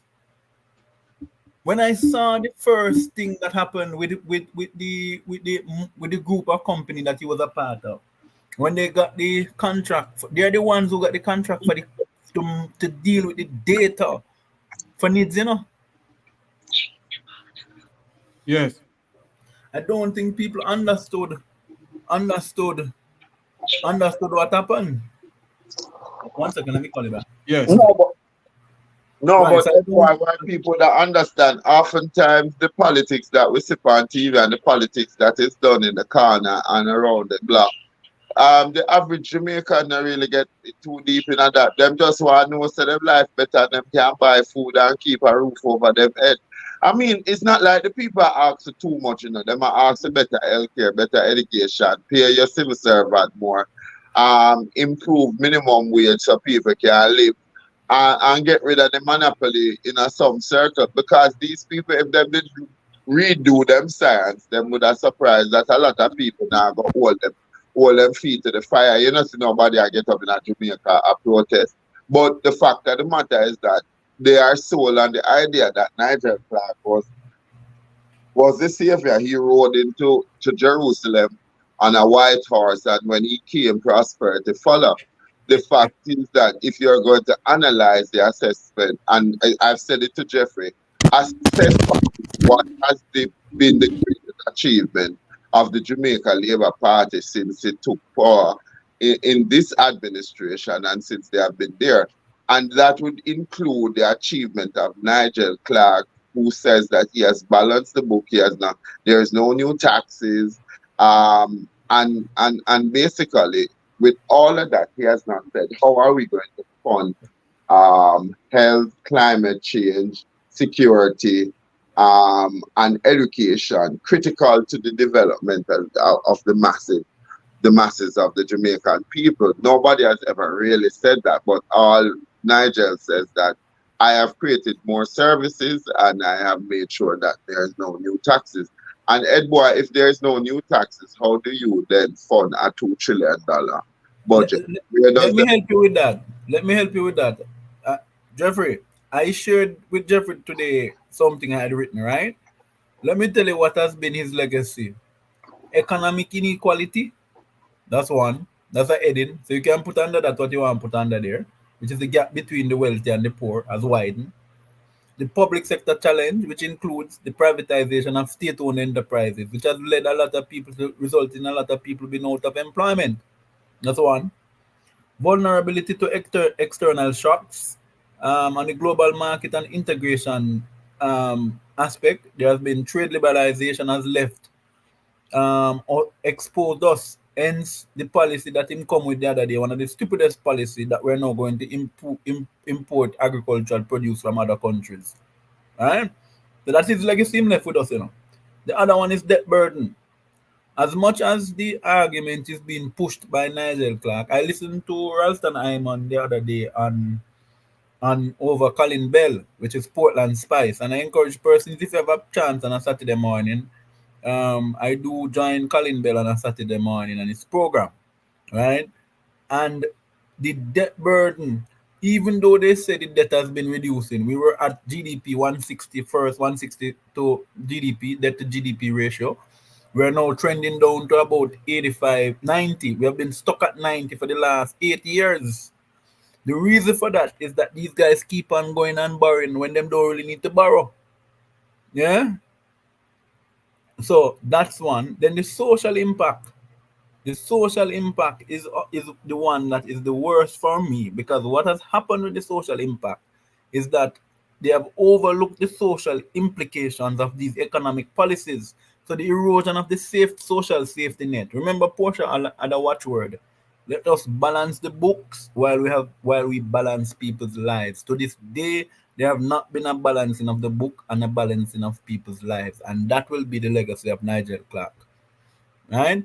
This marriage that has somehow terminated didn't start now in terms of the termination. And I think too it's also some issue of having to do with shame, that Nigel is in fact shamed that the catastrophe bond, the budget he presented for 2024, he had to go back 2 times to correct it, and there's still a shortfall in the budget that they not explain where I'm going to get the money from to fill it. So whomever comes behind him has an Herculean task to get things done. You see what I'm saying, Luke?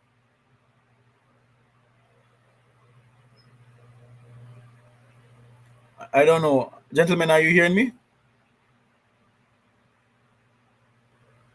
Go ahead for me, Luke, because I'm doing something at the moment. Go ahead for me, Luke. I'm taking a not call. here. I'm talking to myself.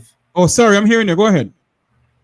No, may I tell you, Ed boy, I like the discussion we have substance. We're not there to talk about just the politics, but we're talking about substance. Because to me, we get too much into the politics, but not into the substance. Because mainstream media are selling like Nigel. When you listen to people like Nationwide, Nigel Clarke come and him save Jamaica. Him riding with the White House on the street of Jerusalem after coming out and he went to Calvary and he took one for us. He has saved the economy. But the fact of the matter, I keep on saying to people, tell me what it is that we are supposed to be rejoicing about. Is there oil in Jamaica? Why is it that everybody rushing to say there is no oil here? We used to refine oil. We used to bring in that oil that we used to refine and send back out to other people in the world.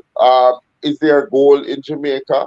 Why is it that this government, the only government we ever see, tell the maroon people that there is no thing that is called sovereign to the state, and that you know go into the maroon land?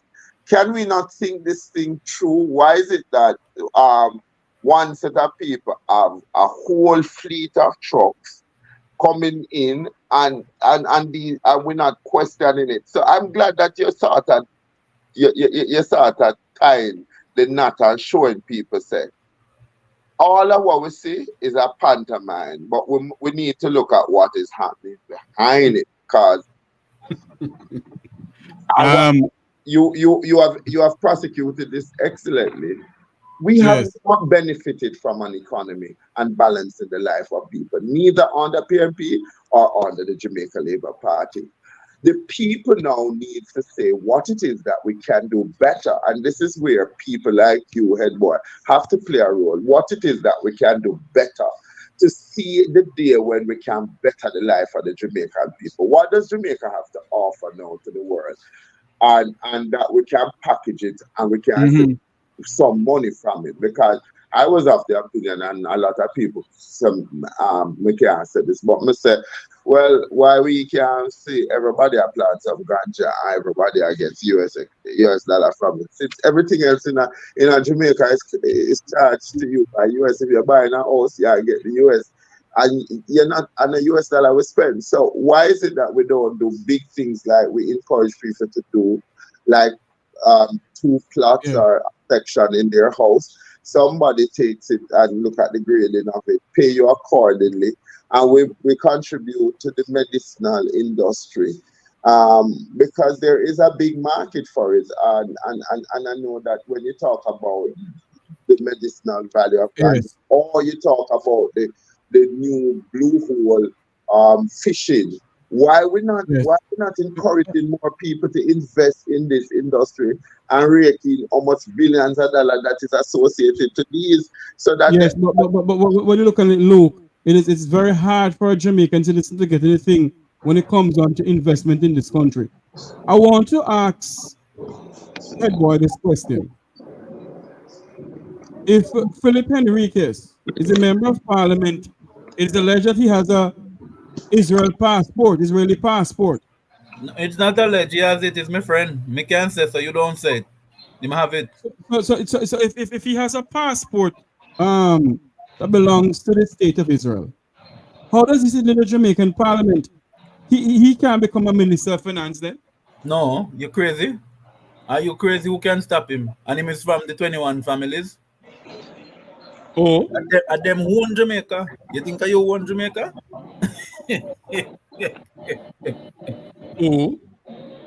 No, the Constitution can't stop him if more of us say it. Because if we say Mark Golding can't serve as prime, no, I don't care who want to be the 21. Portia came and mash up that glass ceiling. Look, what I'm saying, hold on, let me finish my point. What I'm saying, and I'm being facetious, my friend. I'm being facetious. Just hear the irony. I'm just being facetious, right? I am saying, if this man is in possession of a Israeli part, why hasn't the opposition exposed this and gone to the court to remove him? That's a good question. Luke? No, the opposition not going to do that. Remember, we too hold them strong. And Mark Golding don't know how this is going to he doesn't have the fortitude of testicular to stand up and say that unapologetically, right? I am of the view that if this is a scenario where the man sits with an Israeli passport in the parliament and the opposition cannot do anything about it, then what the hell we have vote for them for? That is what I'm saying, that the opposition has remained to the deafening silence from the opposition when this came out. I thought that their PR people could have spun this back in Mark Golding's favor. At least constitutionally, he is a British national and we're still a member. And I keep on saying to people, Jeffrey, in the discussion, of constitution reform, we don't say, oh, we're going to shoot with the fact that we are going to remain a member of the Commonwealth community, and still we're making it look as if it's them against us. But as far as Israel, Canada, you have Canadian people in there with dual citizenship, Canada, and it shows a lack of regard for the rule of law, because if it was the ordinary person, they would have been tried, tested, and had to give up and either leave.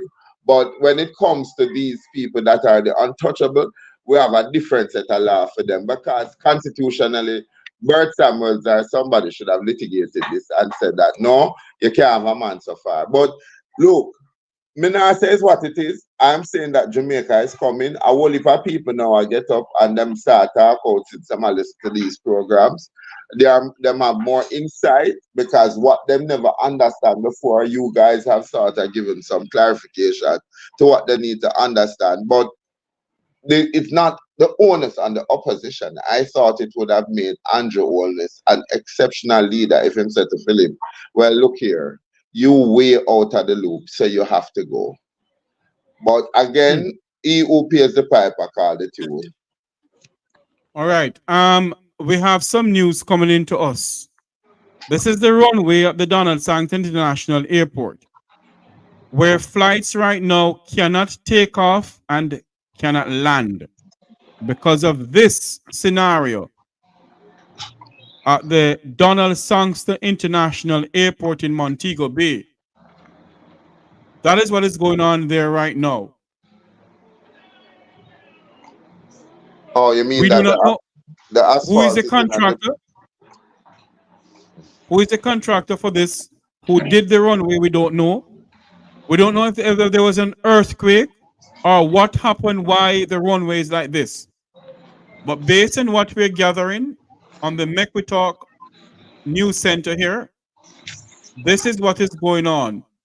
The Donald Sankton International Airport in Montego Bay, that is what is on the tarmac right now, where planes cannot take off, planes cannot land. And we need to get some words from the minister who's in charge of transportation, Mr. Tavares. Boy, his ministry is busy. He's busy with JPS and OUR. Know this. He's a very busy minister.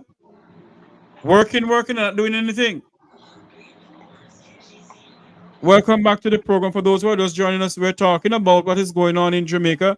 Dr. Nigel Clarke has resigned as Jamaica's Minister of Finance to take a position at the IMF and the Donald Sankton International Airport.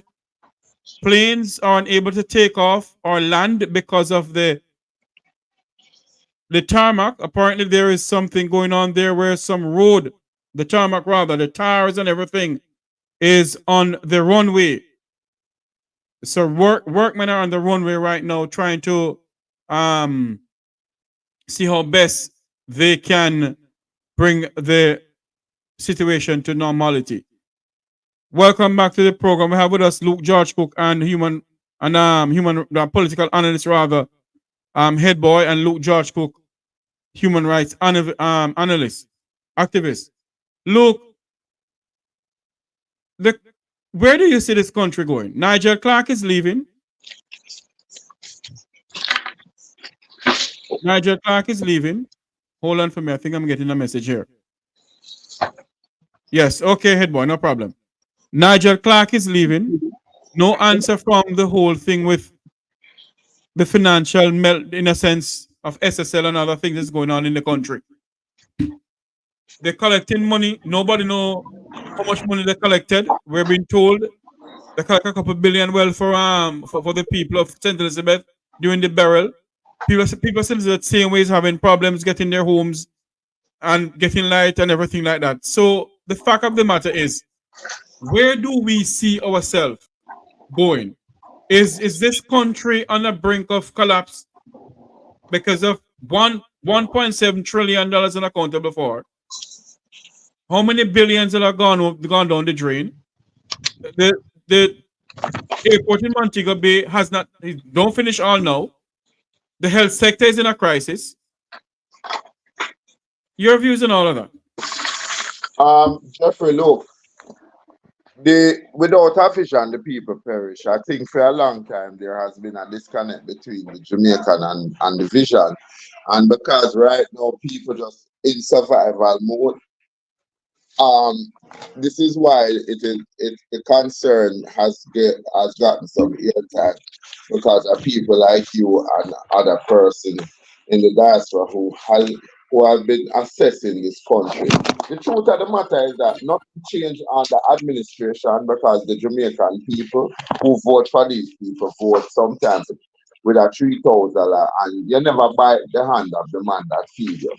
the next set of person, the youth them where I come up now, I forgot to take up the mandate and know say them can't sell them vote to politicians for $3,000. That now go that can't even buy your 2 party now the way all things expensive in Jamaica. People have to voting as a right and not just as a privilege, and therefore you have to recognize that whatever you do, it has consequences. Election have consequences. People basically have to just know that them have to put those critical things like your education. We need to revise the education sector. We need to revise the health center. We need to revise the security center. We need to make sure that we look at climate change in light of what happened with Beryl. We were caught with our pants down because we don't know if we are going or we are come. I can't say how about 2 months after the passage of Beryl, we're still struggling to get one parish up, and that parish falls squarely in the hands of the Jamaica Labour Party. Every seat in that parish is served by the Jamaica Labour Party. But more so, the fact that we are still dependent on one Jamaica public service company that seemingly can manage our electricity problem, and you're billing people now that they have gone through the passage of a hurricane. It's time for the Jamaican people to stand up and be counted. We can't be a silent partner to our democracy. We have to get up and speak power to the government on the day that enough is enough, and we have to send some people there for one term. If you can't produce results, if you can't come to me with a development plan from a constituency where you're going to speak to those things that are affecting me, like employment, education, security, alternative source to the Jamaica public service, then you're going to get a one term, because it can't my granny a PMP, my grandfather a Labour, right? So me I got die under the Jamaica Labour Party. It has to be under the broader umbrella of the overall development. And it can be done, it can be done, but people don't have the political will, because when you don't want people accountable, and we can argue back and forth why me vote Labour right or why me vote PMP, vote in Jamaica. Right. Vote in Jamaica, because under the 2 administrations, they have failed the people bitterly, and yet still we're saying that when the PMP come back to power, they're going to barely doctor something that makes our life a little bit better, but have they come up with a comprehensive solution? Luke, Jeffrey? Yeah. Yes. Let me in on this one, because I want to respond to Luke. And let me tell you why I want to say this. And I want to say it with no water in my mouth. That this notion that the People's National Party has no plan is not true. And you didn't say that, Luke, but I'm responding to a wider point. In saying, because one of the problems that people need to understand, on the 15th of next month, September, there will be an annual conference of the People's National Party. That would be the last conference for the People's National Party before the general election of next year. So none of the parties will have a conference before it's decided what their role would be, whether it's opposition or government. Now, what has been the plan of the PNP? One, the PNP advocated for, through Damien Crawford, the removal of the guarantor. Was that removed? Yes, from SLB it was removed. The PNP advocated for what they call paternity leave. Was that approved? Yes, it was approved. The PNP brought an impeachment bill to Parliament to deal with member of Parliament who were lackluster in their performance and were not serving the people. What happened to that impeachment bill? It was voted out by the majority of the Jamaica Labour Party members. Now, there's a wider plan. If you look at the PNP's previous manifesto, nothing much will change from what the PNP has said in its manifesto of 2020, which is one, looking at the transformation, looking at setting up a Ministry of Social Transformation, which can deal with some of the social issues that we have in the country. For too long, we have our students graduating primary schools, Luke, George, and Jeffrey, right? And they're unable to read, but we're graduating them to primary school, to high school, sorry, right? We have the same issues in the high schools. We have high school students leaving, and after 5 years in school, I'm not even leaving with 2 CXC. So the education and access to land will be a very critical point of the PNP's manifesto.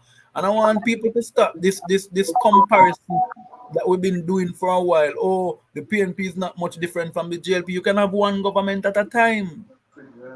I want you. No, I'm not done, Jeffrey. 1 second. And I'm saying that there needs to be clarity, that because we can't be calling for, because there's no question as to whether or not the government has outlived its use. They have outlived their use. So what is the alternative? The alternative we have is the People's National Party. And if they don't perform, we have an option of removing them swiftly, like what happened in 2016. You go ahead. You finished? Go ahead, Jeffrey. Yes, I have a news coming in where Hold on there. My friend Edward just said, yeah, we only have 2 alternatives, and unfortunate. That's why he might put film hat in the ring. The other part of it, Edward, I don't know if third party ever are going to get considered in Jamaica, but we're fooling ourselves if we believe that the 2 party ever going to change if them not have healthy competition. And so Luke?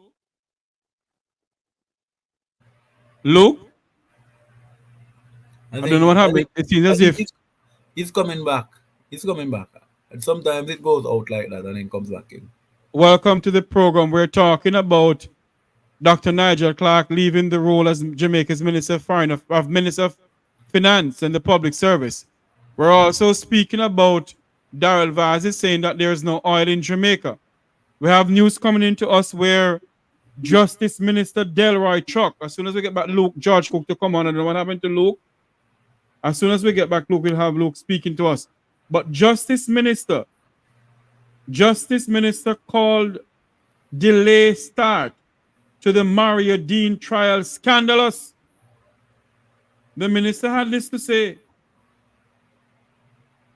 A trial lasting 10 years. There's no doubt that, ensure. There's no doubt that a trial lasting 10 years is really unacceptable and scandalous. Sure, everybody, all the stakeholders in that case should really ensure that when the case is set for trial, I think it's November this year, that it proceeds. The Justice Minister said, Minister Chuck says it will be ideal for the court to start the trial within 5 years of the charge. This is what he said. I'm always of the view that cases, if it is not the fault of the defense, that maybe after 3 to 5 years, if it is the state's fault, should be dismissed. I don't know what has held up this matter for 10 years, but I can only hope that completion and settlement will be determined before the end of 2024. Well, let's hope so. No, I am not hoping so. I am not hoping so. And I'm going to call out Delroy Chuck's hypocrisy. Right? And you're an hypocrite, Mr. Chuck. You're an hypocrite. You're nothing but an hypocrite. And apparently you took your demented drug this morning. Because imagine, for 8 years, almost 9 years, the man has been Minister of Justice. Jeffrey, for 7 of the 10 years, for 8 of the 10 years, Delroy Chuck has been Minister of Justice. So where was he in this? No, it is high time for Chuck to stop his hypocrisy. Sir, why don't you go home to your goodly wife and family? Right? It is obvious that you are demented. This man gets up, right? Delroy Chuck gets up today and he speaks loud and boisterous. Like him have the same complex like Darrell Vaz, you know. Yeah? Them get up on them back and talk tough. Right? Because how could you come after 10 years to say you're instructing the court to get on with the case?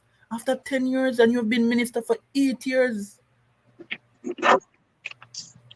Welcome back, Luke George Cook. News just coming to us that Delroy Truck is hoping and praying that the court will finish the Mario Dean case after 10 years of dragging through the courts of Jamaica. You're speaking about what No, but him had more vim and vigor after when Paul Llewellyn should have stayed there. Me hate the fact that his name is prefixed by the Minister of Justice. He had more vim, vigor, and vitality when they wanted to keep Paul up. Luke, you're going down, man. I don't know what's going on. I'm not hearing you clearly. You can hear me now, Jeffrey? Loud and clear from Negril Point to Waterhouse and beyond. Yeah. No, the minister had more vim, vitality, and vigor when he was defending Paul Llewellyn. Mario Dean was murdered, and that matter, I think that matter would have been tried long ago. And may I agree with head boy. 8 years minister. So we not count that you can just delay and put off. Maybe this is one of the reasons why Paula was needed to decide this matter. Who knows? If you're just joining us, we're speaking about Minister of Finance, Dr. Nigel Clarke, will leave the role of Jamaica's Minister of Finance and the Public Service to take up a position at the IMF. We're also speaking about where Darrell Vaz is saying that there is no oil in Jamaica. News just coming into us that the 10-year-old case of the murder of Mr. Dean, who was locked up at the Barnett Street police station and was brutally beaten by police officers and killed. Nothing has been done about that. There's no justice for him. There is no justice for the young lady who was murdered. Well, we can't find her body on now. Will her parents get justice? But not only that, Jeffrey, and I'll say this quick, right? The minister, who I know, can be busy at a particular spot that him love to be on Constant Spring Road and be having him white rum and him roti, yeah, and be making representation for other persons who he felt should have been released. Hello? And the question we must ask the Minister of Injustice, Delroy Truck, you know, because he's the Minister of Injustice. How many other Jamaicans are in the prisons of our country, languishing in the prisons of Jamaica? Luke, can you shed some light on that? You have any idea how many Jamaicans are in the prisons? Was never seen to have light? Look, I can't quantify it, but I know so recently one man did that there, and when them find him, that was the skeletal remain of the man. We need to have a better system of how visitation is done, and I think it's an indictment on the justice of the peace in Jamaica if they don't visit the prison and ensure that the people that are there. I've been to several prisons and have had to make referral of persons that are in lockup to the Jamaica Legal Aid Council, that they might be there and they are there not getting representation because they don't have any money. And oftentimes, although it is said to police that you must make the referral to duty counsel, I've yet to see from a recommendation that I made that once the person is incarcerated and that they are there for more than 24 hours, that automatically their name must go through an email to the Legal Aid Council. And once it goes, that somebody needs to have a telephone call followed. And once a lawyer is assigned, there is a sheet to show that this was carried out, and therefore the person is having proper representation. I've yet to see that come to fruition, or I've yet to see any of the so-called customers throwing their weight behind it. But part of the thing that Justice of the Peace are supposed to be doing, they're supposed to be having prison visit. But I find sometimes that the police who explain to them the circumstances under which the person is being held is not giving them the accuracy of the picture. And sometimes I find that they're not probing. Probing JPs are disliked by me because they are oftentimes mocked and questioned whether or not they have any legal training or so forth. But adequately, if you are off with the law of Jamaica, surrounding bail, detaining an individual, you don't need to have no big lawyer degree for know when somebody's human right is being violated. You just have to have enough common sense, which I find not so common nowadays. But it can be done where the justice of the peace right across the length and breadth of Jamaica serve the Jamaican people better, because you're not going to expect that the minister or the chief jailer at the police station, which is the superintendent, is going to play it fair, especially when you're talking about right. Especially when you're talking about the ordinary citizen who comes from that lower economic range. So the onus is up on us as ordinary citizens. When the parents go, when the girlfriend go, when the brother go, when the sister go, if you notice that your brother is not there, call the legal aid clinic, call the people at the legal counsel and say to them, say, my brother, my sister, my nephew, my loved one have been in lockup for a while, and I'm not getting anything from the police.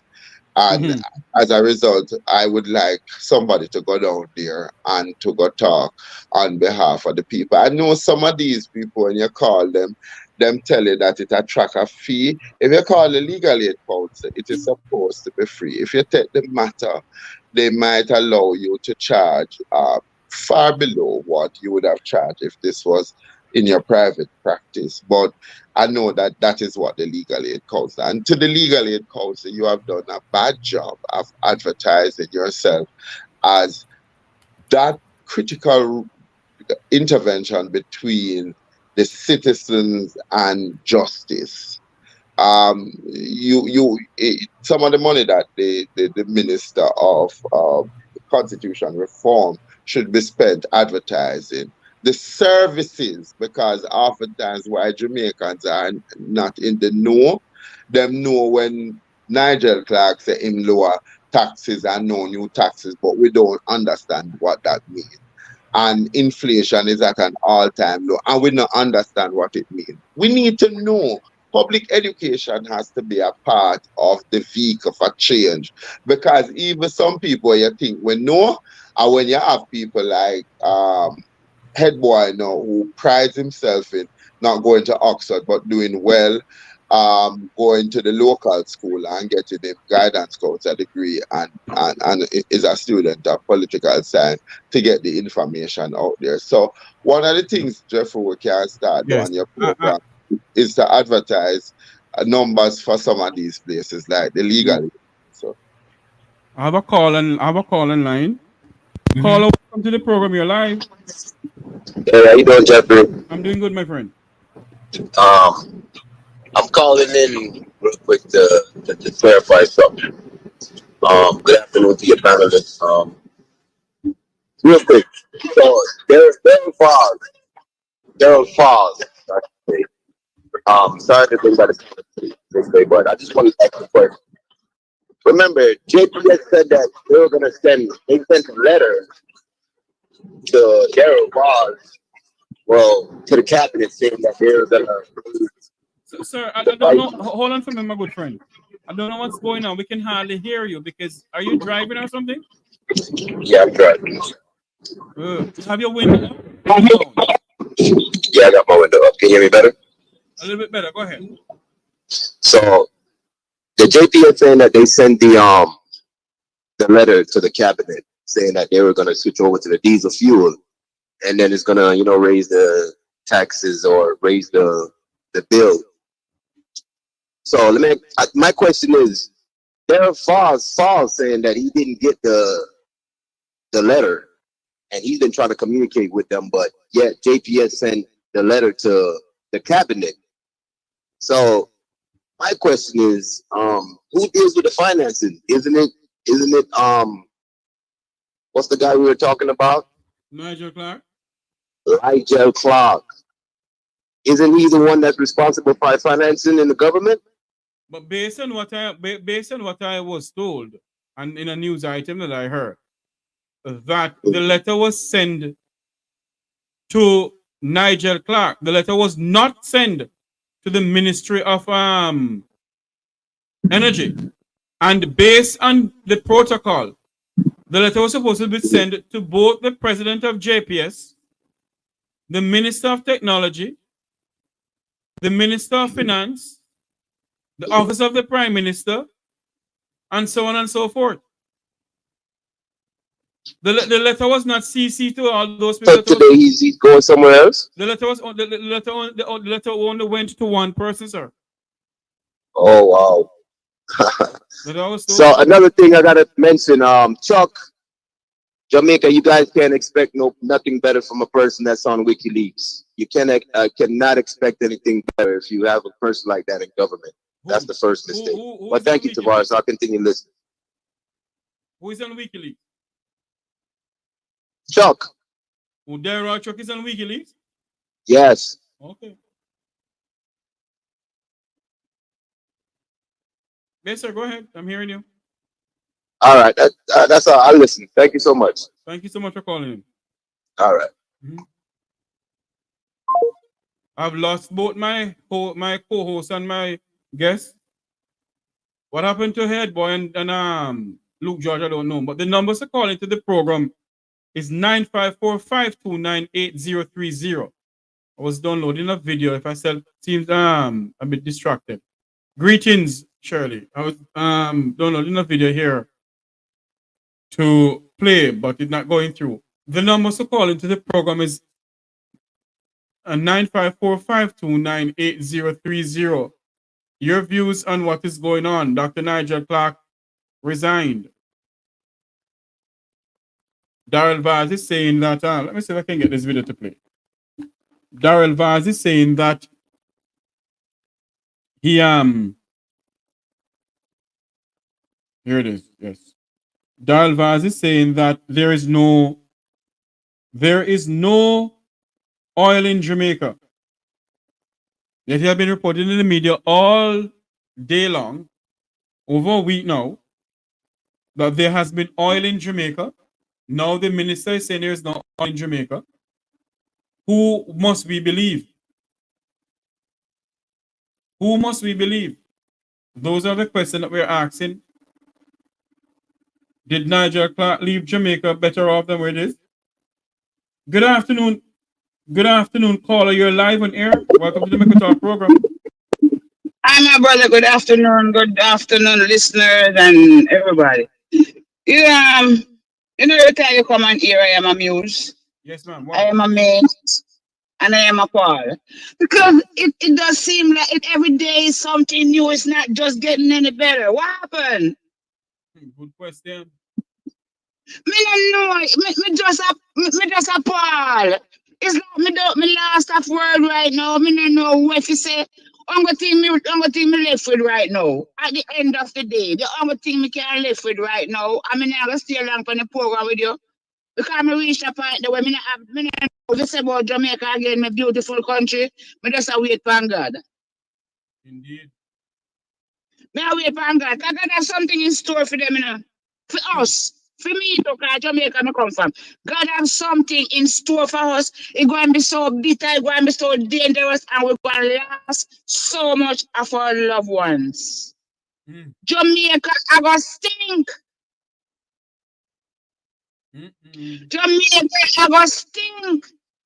Jamaica, I have the most drunk we ever seen in a lifetime. Because there's no way to put the people in that is going to die. Judgment, I keep saying this, judgment is ahead. There is too much going on in our beautiful country. The most beautiful little piece of paradise on earth. Are we doing it like this, Mr. Tavares? My God, my dear. Why? Why? Hmm. Every time I ask tears come on my eye because I love my country so much. But I'm still asking myself, Lord, is it going to be a place that I can go back to? Is there going to be a Jamaica that I can go back to? And it's one thing, and I'm still asking him. Every day I ask him this. Up to this morning, I get up and I say, Lord, it's just one thing I'm asking you for. Even if you break it up into Cornwall, Middlesex, and Surrey, could you just leave one at the airport? Because I want to go back home. Just leave one at the airport. I don't care what you do, how you do it, when you do it. Just leave one at the airport that I visit him one time before I leave this earth. I want to go back to my country. And I don't see it possible. Because judgment is ahead. God is tangible. We have more church, more than anywhere in the world. And Jamaica is just a little dot on the map. When you look at the map, you have to look good to see the little piece that is there. And it is so beautiful and so lovely. And Jamaican people is such a nice, used to be such a nice set of people. I remember the days when I was growing up as a kid in Jamaica. My parents couldn't leave me with the next door neighbor. If my grandmother go to the beer, she buy fish, which she normally always do every weekend, so she come with her pudding pan of fish. And if it's even one fish, she's sending to every neighbor around us. She kill a cow, she's sharing up with neighbor around us. She kill a hog, she's sharing it with the neighbor around us. Anything she kill, all of us eat and eat together. No, you don't have a neighbor. You don't know who is your neighbor. Because I would not leave my child with no neighbor. True. It's not possible. If I was growing up kid, thank God for Jesus, I had 6 kids, and all of them is grown. But I would not leave my kids with no neighbor. I would not trust nobody in Jamaica with my children. That's how dangerous Jamaica gets. When are we going to wake up? Is there a wake up day for us? I think there is. You know, even is in turmoil, 80 is better than us. I think there is a wake up call, but you know. Right. The wake up call no look pretty, Mr. Tavares. It does not. The wake up call that is Jamaica going to get it does not look pretty, Mr. Tavares. True. The wake up call that Jamaica is going to get it does not look pretty. And the people them in Jamaica don't seem to see that God is fixed. And he's going to see how much earthquake we get for the year. 9 already. And one coming gun is so big that poor Jamaica can't manage it. And there's a tsunami coming too. Only God can help us not to wipe us off of the map. What Jamaica need to remember and need to understand, we are surrounded by wood and water.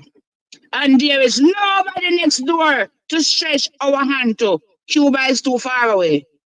And if God decides to blink, the whole Jamaica gone.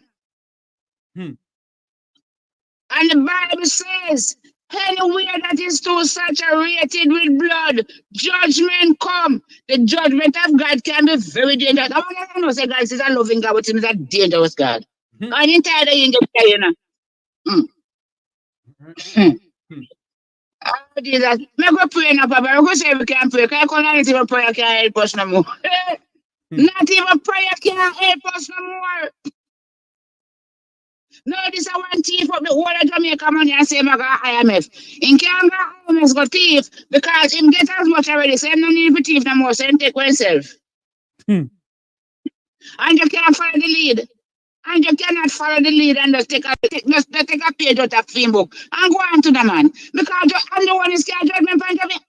I say the more the man wicked and the bigger he knows get and the more ugly get.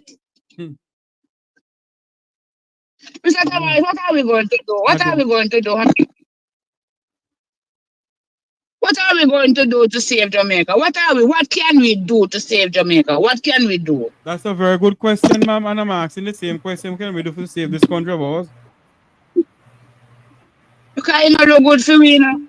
Right now, I'm applying for God Jamaica, and I say, God, I wonder if by the time me ready to go to Jamaica go there because me I wait until the end of November, the end of the storm season, to see if Jamaica is going to still be there. Because me not think it, and if even they don't know the whole lot to go there, you know.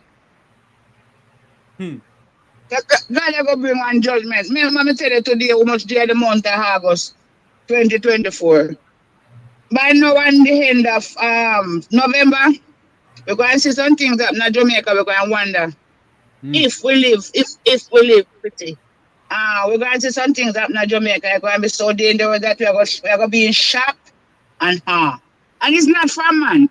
We top depend for man. Because man can't help Jamaica right now. Jamaica need more than man help. God have to help us and it not look like him plan to help us, you know. Why you say that? Oh, Jamaica is blessed. Oh, the storm did come and it turned back. Oh, we have so much mountain. The Bible says 7 mountain go and come like you don't know if half fight now there Jamaica. I mean, you have a very good day, Mr. Tavares. Thank you. Out of the first month, no one come blood the one and want to sleep and no one that go see, no one that go over there, the waterfront. Yes, ma'am. Thank you. Yes. You have a blessed day, also. Okay. Head boy, there's a moment for me. I have a call coming in here. Okay, my friend, no problem, no problem. Where the call coming in from? I don't know. Hold on there for me. Lord of mercy.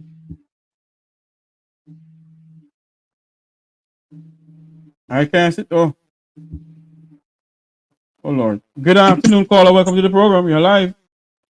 Greetings, Mr. Tavares and your listeners. Ma'am, greetings. Welcome to the program. You're live. Greetings. Turn on the background, please. Mr. Tavares and your listeners. Yeah, I want to say to our brothers and sisters, first and foremost, words are power. When we speak words out of our mouth, it takes on flesh. So if we continue dwelling on the negative, then negative we will reap. Not saying that there is negative things that going on in the country, but what I'm saying is, if everybody in Jamaica who realize the evil that is being brought upon us by politicians and the people as well too, decide to say enough is enough because our children are suffering because of the hand of the adults and the politicians. We are the one that put these politicians there. So all I'm saying to the people, you ask if there is any change can be done. Yes. The people that put all these politicians in position need to come together. Yeah, we need all to come together, right? And decide to get rid of all these corruption. First and foremost, we have to clean up the community. We have to. Gone are the days when community used to look out for each other. That doesn't go on anymore.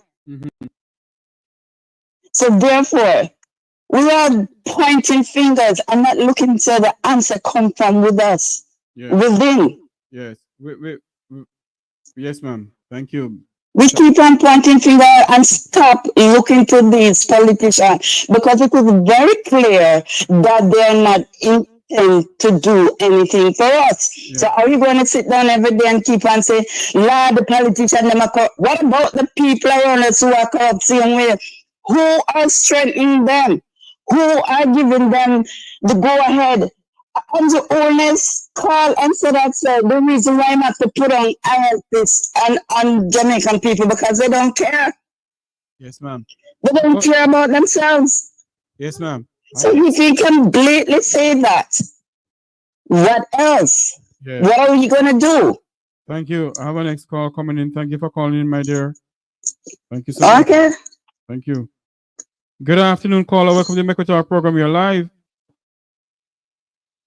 Hello.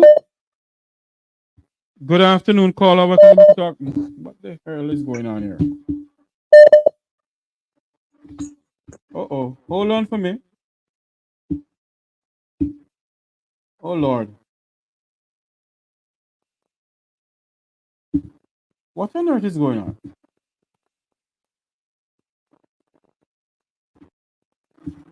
Good afternoon, caller. Welcome to the program. You're live. Afternoon, Mr. Tavares, hope all is well. I'm hanging in there, my friend. All right, good to hear. I want to just steal your famous saying. In which other modern democracy, Yes. wherein you can barely do your job and get rewarded for it in a sense. Wasn't the budget wasn't there a shortfall in the budget earlier this year by several $billions? Yes, there was. If I'm not mistaken. Yes, there was. Head boy, you there? Can you tell us how much was the shortfall again, please? Yeah, it was by about, what was it, 20 billion? Yes. Oh, I see. So if we're going by that math then and whatnot, so I guess 2 plus 2 will be equal to 5 or 7, and as long as it just looks good on paper, I can get a promotion. Now, aren't people not realizing that, like, head boy? I'm sure. Hold on for me, sir. Right. You said a promotion. We didn't give him a promotion. No, is the IMF that gave him a promotion? But Yeah, but Jeffrey, all the more reason. he If got we it can once do such a colossal, insert your favorite swear word here with the Jamaican economy, and that's why I'm just like, when you see it comes down to some of these international organizations and how they deal with countries like Jamaica, I'm very wary about that. I'm very, very wary about that. So, and I'm not going to go into no conspiracy theory, this and all of that, but I will say this much. Head boy, listening to you, you seem like you have a wealth of information and you know the pulse of what's going on.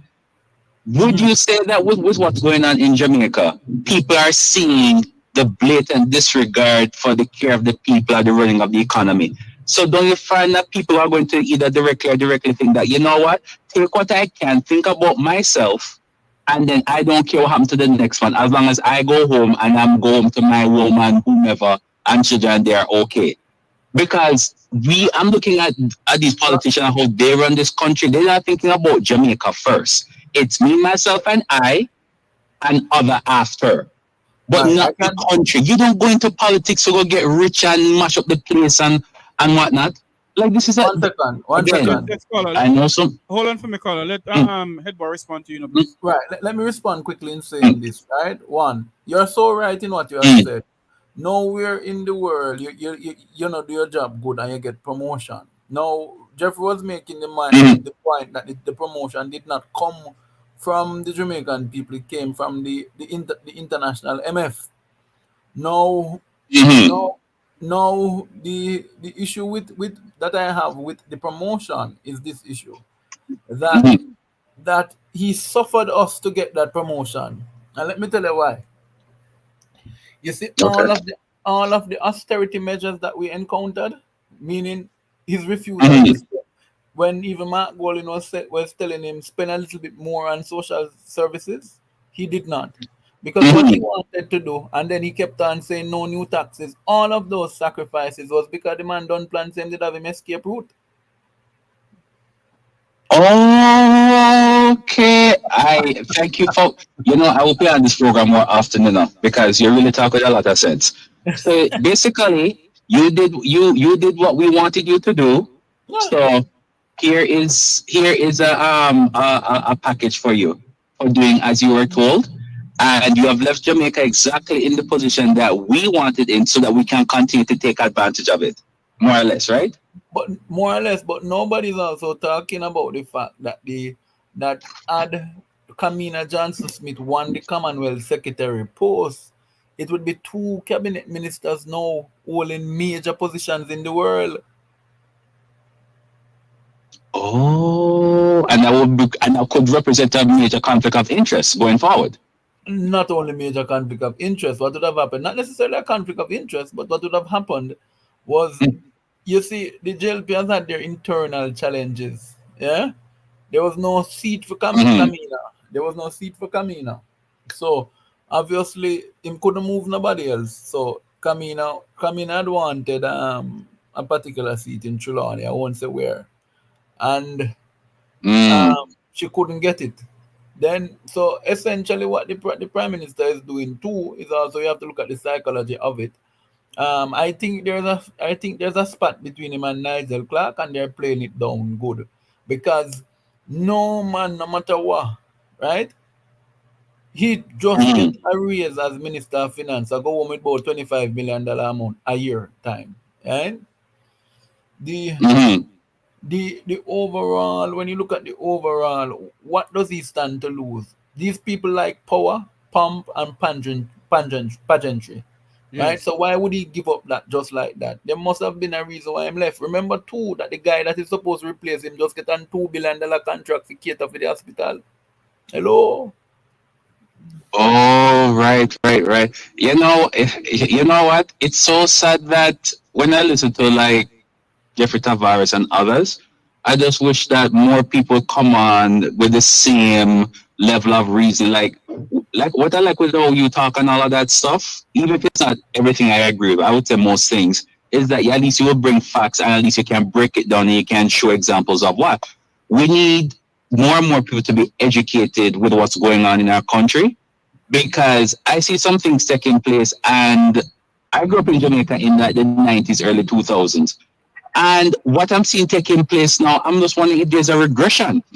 And I've never seen a country with so many people with PhDs or doctor before their name, after their name, and all of that stuff. And you're so educated, and you went through all of this, and you have how many degrees and so forth, but yet there's no reflection in the Jamaican economy of your brightness translating for the benefit of the masses. And yet I'm somewhere wherein I barely know who my politician is for the area, MLA, whatever they want to call it, but things get done.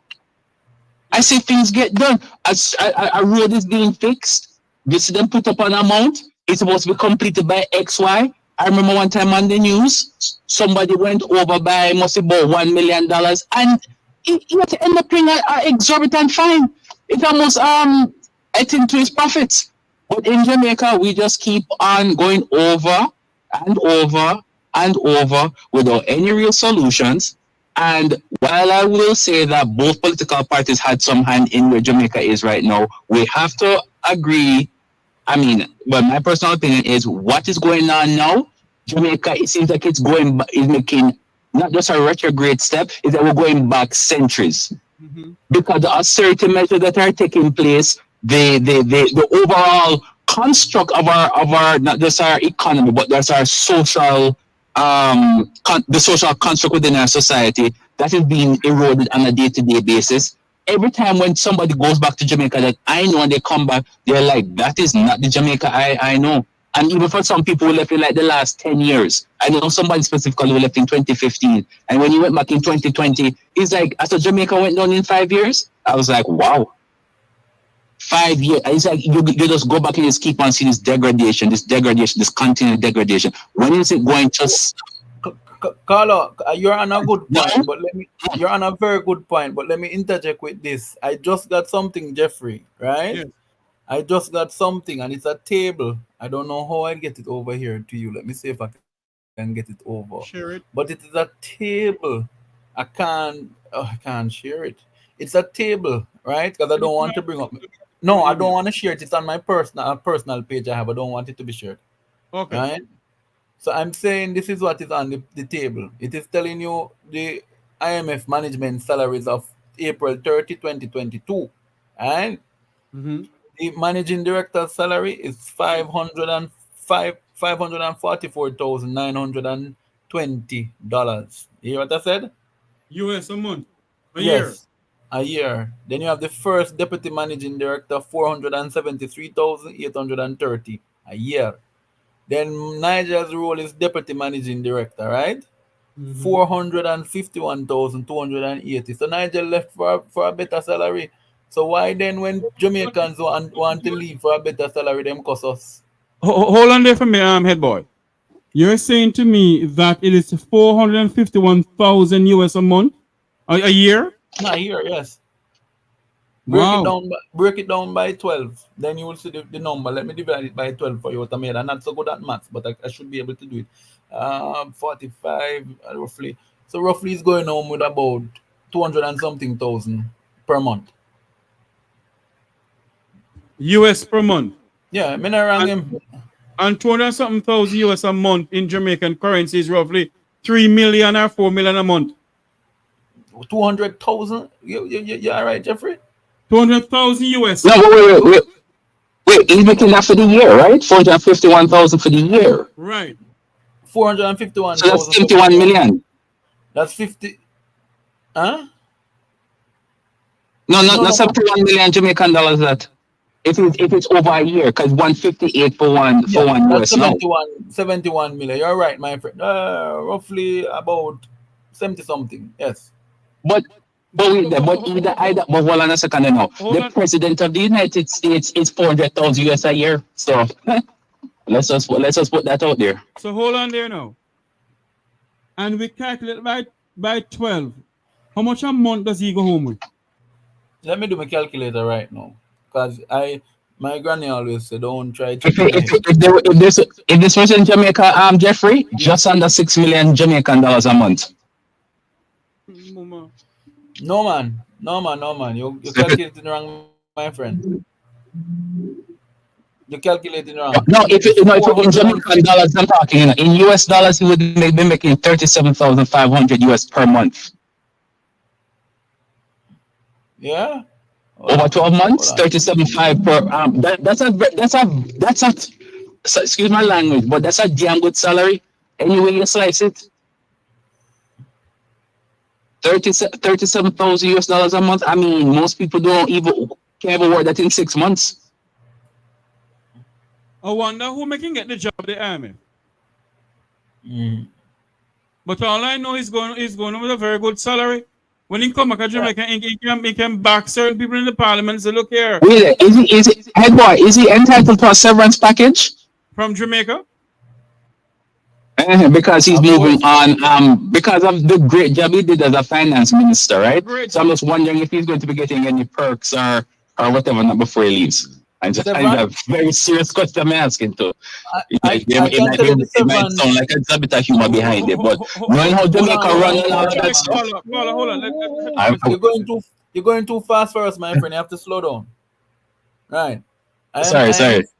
I was just wondering with his with the class job he has performed, being the Minister of Finance, right, and hitting all his targets. I'm wondering if he's going to be entitled to a severance package of some kind. Head boy. There's no severance. There's nothing as a severance from ministers. There's no severance. The only person who obtained that severance was Will Reid. And he obtained the severance on the basis from Jamaica College because he was on secondment. Yeah? Okay. Fair enough.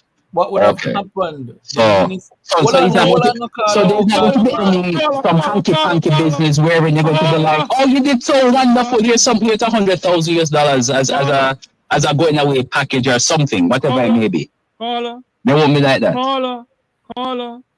Let us respond to you, please. Wait for us to respond to you, now, please.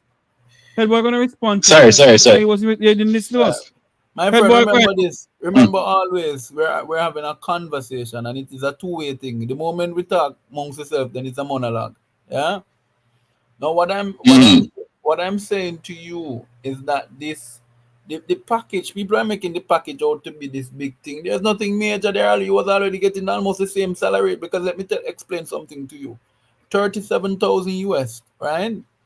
10,000 US. 10,000 US in Jamaica is how much money? 1.58. Okay. And remember, you can't say 1.58 because when it's translated in the US, the bank goes with about about 15 cents on the dollar. Yeah? $15 and the $15 out of the transaction. Just for you to know that. So really and truly, going up. When you're looking, right, the minister is getting times one. Let me use the local rate now. 150.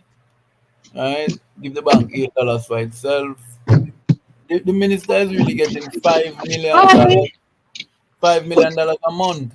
Yeah, 5.6 million a month.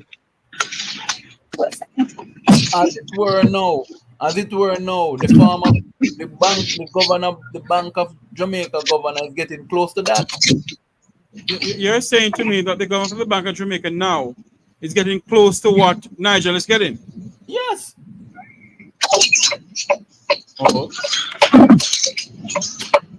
All right, caller. Thank you for calling. All right. Next caller, please. All right, guys. All the best. Thank you. All right. Have a good day. Good day, guys. Take care. Thank You you. too. Thank you very much for your input, my friend. Thank you. Very good call. The number to call is 954-529-8030. Until we get a call, I want to play something for you, headboard, that I saw over the weekend, and I had to go back and search for it again. Oh Lord, I've lost it again. But anyway, I want you to listen to this. The Jamaican prison system is in deplorable condition. I want you to listen to what this gentleman is saying.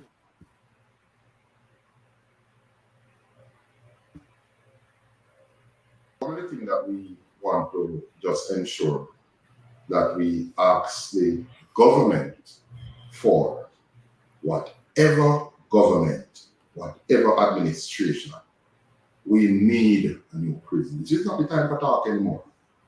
We need a new maximum security prison.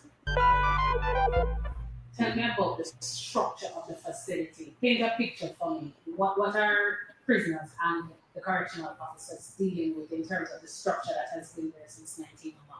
All right, these prisons, Thomas Street and St. Catherine, was built in the 16th and 17th centuries. These prisons are built with bricks. Therefore, what we have is very good facility, but good for that time, not for now. These bricks are falling apart. These prisons cannot be repaired anymore. And we realize that every single day we have issues, we have places in these prisons where no officer can work, no inmate can be located because things are falling down. We have a simple earthquake, we have a magnitude earthquake with just gone in a couple days. And we are saying one of the first things that we thought about is what is happening in the prisons, because there are areas in those institutions that have been falling. It doesn't need an earthquake.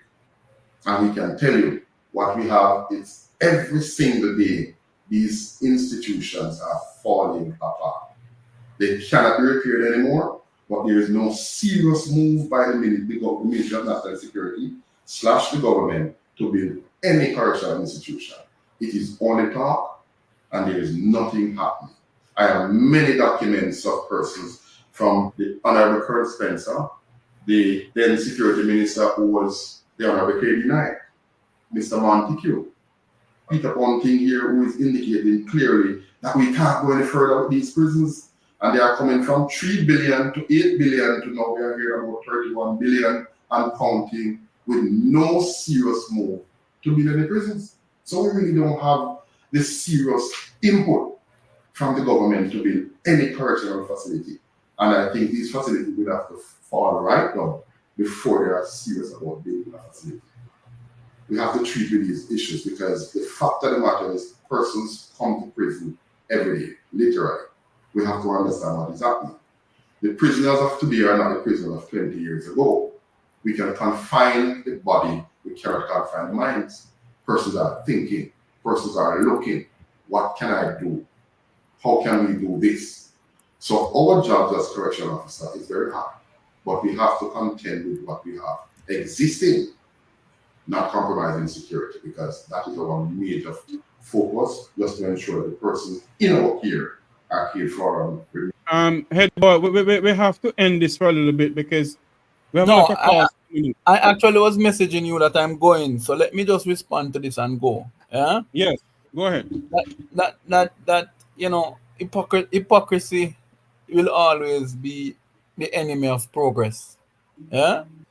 Yes. Let me repeat it. Hypocrisy will always be the enemy of progress. When Dave Cameron offered the prison deal, my good friend in Clarendon, Mike Henry, was the first to get up and make nice. Yeah. And I looked, you know, and I remember I saw him at a private place and I said something to him privately that I would not repeat here. But to say that, honestly, I am really upset because we used pride, and Jamaicans are very good at that. So, as my grandmother said, some are full of pride and nothing. Yeah? True. And we used pride instead of accepting the donation from the UK, because we know the situation we have in Jamaica. But it was because the opposition then, who opposed the deal, didn't care about poor people picnic and they're now in the situation and asking back for the money to come after them. They don't throw shade in Cameron's face. It is a sort of disrespect. And let me tell you something. Me not have no remorse whatsoever. And I think that we Jamaican people should not foot no bill. Let them take it out this politician salary. Yeah, let them take it out the 49 members. Do it for the next 10 years out them salary. So true. Thank you very much, my friend. Because we had a deal that we could have worked with and that we could have gotten done. And now we're in this position because of arrogance and pride. Pride full some of we belly and pride I go kill some of we. So true. Later, my friend, the word is love. And thank you for coming on, man. All the best to your listeners and to the minister in his new post as the managing director of the International MF. I wish him and his come belongs all the best. And I can say he's where he's truly welcomed and where he belongs. He's among his friends, the International MF. All the best. All right, thank you. Good afternoon. Welcome and where he belongs. He's among his friends, the International. Good afternoon. Welcome to the program. You're live. Good afternoon. But then I could have, you think your head boy could have gone and get to put in my 2 piece. Oh, Jeffrey, oh Lord. These Kings and Portugal wrong with it this evening. You're live on here. Go ahead. Your views on what is going on. Jamaica, if I keep Jeffrey, I always tell you what next. Well, what next? You tell me. I want to ask them. I want to ask Nigel and the rest of them. Nigel, I take up a new post. Oh, that's so great. Wish him all the best. As what Ed Boy that say. Wish him all the best. But he needs to clear up whatever mess he make. Where I come from. Let us be clear. Let us be clear on something here. Dr. Clarke is going to a position that has nothing to do with Jamaica. You know? I know. A lot of people think it has nothing to do with Jamaica. How did he get the job? I don't know. Was the job, was the job in the public domain and he applied for the job? I don't know. But based on all of that, he is taking a position as deputy manager for the bank for the IMF. Wish him all the best. All right, Jeffrey Jamaica ever keep. You know what more to say? You go away, you know. All right, later. Thank you very much for coming on. Yeah, man, I love me come on later. I never want me to come on, you're an head boy. But anyway, me love to see you here. Yeah, but I didn't say that to you at all. I had a video playing and I said, make us stop the video and let's take your calls. But since head boy has to respond to the video. Anyway, thank you very much for calling in East Kingston. Yeah, one love still, you know. No change. Yeah, man, one love. Thanks much. All right, cool. Yeah. The numbers to call into the program is 954-529-8030. It is the Macroeconomics program. Remember to like, share, and subscribe. Like, share, and subscribe. Like, share, and subscribe. Hold on for me. Yes, like, share, and subscribe to the program. Like, share, and subscribe.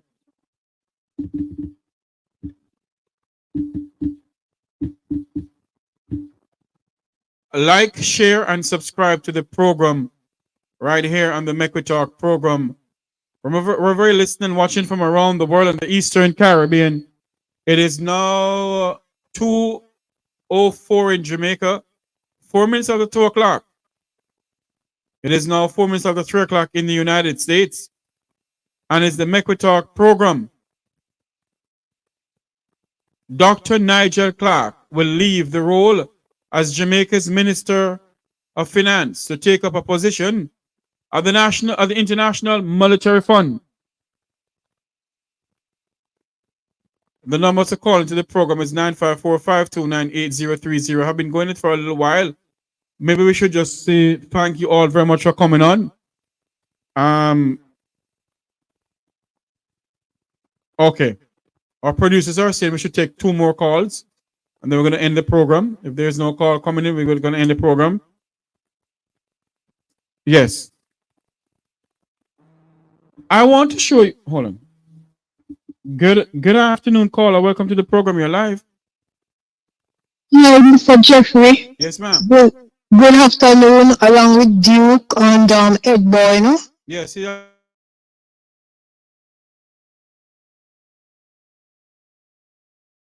I'm listening to the station and I'm telling you it is serious, you know. After I try to figure out in my head, say, I want to come to the knowledge and the truth, say, from the people that gone in the house and operate the country as the Prime Minister, Mr. Man there. I am searching my head to say, what, when them go in, there is things to fix and move on by creating more ideas and fix the country to accommodate the for your future. Now, me searching my head to see what done, me cannot see what done. And clear until now, the 4 years or the how much years that they are there, I am still searching my head to pick up or to point out what them do, what have them done. I cannot see, and at the same time, all the institution, the government institution, them flattening down. What kind of something is this? There's nobody can step in to serve. Who must step in, ma'am? Sir? Who must step in? Who must step in? Uh-huh.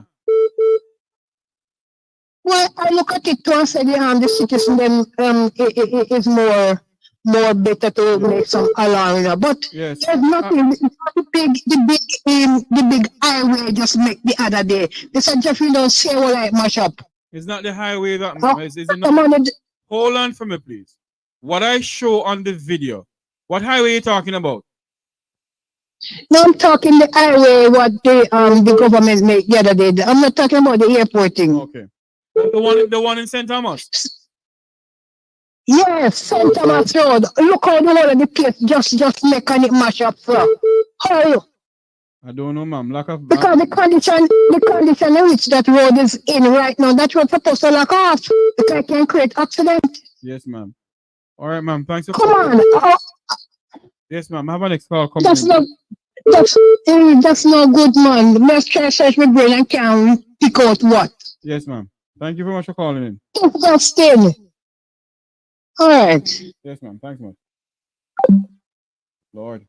The number to call into the program is 954-529-8030. Had some call coming in, but here it is. Good afternoon, caller. You're live. Welcome to the program. Hello? Hello. Yes, turn off your thing in the background for a minute, please. Yeah, man, I just did. Go ahead. Yeah. Dr. Nigel Clarke is leaving. Pardon me, what you said? Yeah, so what I want to focus on, I realize there's a lot of people talking about Nigel leaving. But the average person in the street have not been able to see what exactly Nigel had brought to the table as finance minister for the past couple of years. I'm no expert in finance, and I'm not too sure if later on, of course, you'll see fruits being born from what he has done. But I think we have some serious issues in Jamaica in terms of integrity across all government agencies. Whether it's the current ruling party or the opposition. And if we don't change some fundamental things in our country, it doesn't really matter who rises to that position and whether they even rise to higher position in terms of international. Because the idea is that while Nigel is going to the IMF, people think that he's going to be in a position for us to get kickback. And that notion or that narrative is not necessarily true. I think we need to focus fundamentally on integrity issues in our countries so that crime and violence will cease or start to reduce so that the country can start to grow. It doesn't matter how much infrastructure they put in, and it doesn't matter how many investors we have. If these basic things are not in place, then our country is going to suffer. and suffer immensely. We have been divided by politics, we have been divided by church, and we have been divided by so many things. And there are so many of us who are overseas who really want to go back and contribute to our country. But this mentality of just giving handout, Yes. and people are becoming fearless. There's a slogan in Jamaica. I'm saying another thing.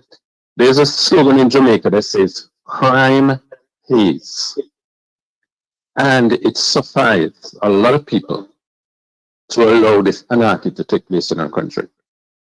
And I blame both political parties, because if you're elected as government to rule, you must be precise. You're not there for popularity. Act, and they need to act now. So I hope this vacancy that is left, I hope the government will use it to rearrange our cabinet and allow something. It's an election year, but get serious about healing our nation. That's true. You know, that's my small thing. Thank you so much for your call, sir. You're welcome, sir. Point well taken. Thank you. And call back again. Yes. Thank you so much. Wow. Point well taken from a call over there, a caller from Georgia. Thank you so much for the call. The number to call in is 954-529-8030. That's the number to call into the program. We're focused on what is going on in our country, Jamaica. What can we do to assist our country? We will not be deterred by anyone. We're focused on what is going on in our beloved island, Jamaica land we love. One moment for me. I think there is something in here that I need to. Okay, hold on. I'm seeing. Yes, one moment for me, please. There was a press conference this morning by the Minister of Education, who they said that may take over from Nigel Clarke. A press conference. She had a press conference pertaining to the reopening of schools, and hopefully we can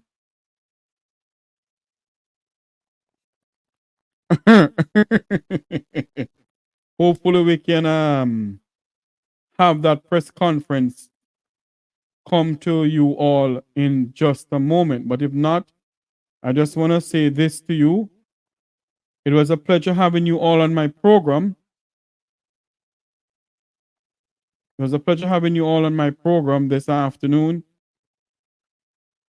as we speak about Nigel Clarke leaving as Minister of Finance and the Public Service. Did he leave Jamaica in a better position? Did he leave this country in a better position? That's a question we must ask ourselves. And if you want to call in and give your input on other issues that is facing our country, please do so. Please do so. Because we're going to speak about what is going on in this country. I see we're in the correctional officers of the prison system in our country is saying that the prisons are in a deplorable condition. And I was playing a video here with one of the gentlemen talking about the prison system in Jamaica, that Jamaica need a new prison. Listen to what he's saying. We're going to play this and then we're going to say goodbye. With these structures, though, how likely is it for a prison bus escape, given that the structures are not secure? Well, are there concerns about that? I wouldn't say that the structures are not secure as it relates to escapes, because the fact is we focus clearly on ensuring that these persons remain where they are. However, the institution that exists now, they cannot be repaired anymore. We are doing a very good job, and we commend our officers every single day of the job that they are doing. Because if they are not carrying out their function, they would have a massive escape or massive escapes. I would have recalled the tunnel that was found at Tower Street some time ago. It's the vigilance of the officers who would have realized that something is happening. So prisoners are thinking. So we have to be very vigilant every single day. And our officers must be commended because we ensure that these institutions are secure. However, the infrastructure needs attention. It cannot continue for very long. What's the ratio? The whole prison system. I know nothing, but I can ask a question. What is being said? I will be guarded in terms of the ratio that I indicate now. And this is for specific reasons in terms of security. But as we speak, we are understaffed, we are overstressed, but we have to carry out functions every single day. But what we have now as it relates to numbers to prisoners, it's quite inadequate. It's not adequate. And you must also understand that if the Department of Correction recruit 300 officers, we have maybe 100 that leaves within a short time. So the turnover is high? Definitely high. So we have to understand what is happening on the ground. So persons would have come in because they would have wanted a job. But when persons realize the environment in which they have to operate, a lot of persons really just step out of the jobs. Many don't resign, they just leave. So we have to understand what is it that we are doing now. But the ratio now as we speak is very inadequate.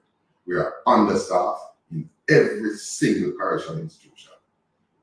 Whilst there might be recruiting happening, but the attrition rate in terms of how persons move, can you give me that? What's the attrition rate? Well, as we speak now, the Department of Correction will have to provide that, but the facts still remain. Last time I looked at it, I spoke about it, but I was rebutted because the department would have had what is on paper, and that's what they work with.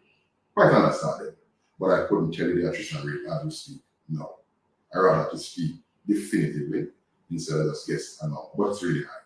Persons are moving away while we recruit a lot of persons. When these persons come and look, especially Tower Street and St. Catherine, where is it that we have to operate every single day? Many persons don't really even look, they just leave. So we have to understand what is happening. We are professionals, and we have to understand we ensure that these prisoners remain. If you look at the escape rate within our correctional institution, it's not high. We haven't had escape in quite some time. So we have to understand we are doing a good job, but we need the help of the ministry / the government, whatever government, to ensure that we can secure these persons and secure them with some sense. Because the fact of the matter is, these persons are thinking. And thinking, yes, if a person don't have a date to go home, do you believe he wants to stay inside that prison for the rest of his life or her life? No. They'll be thinking, how can I leave here?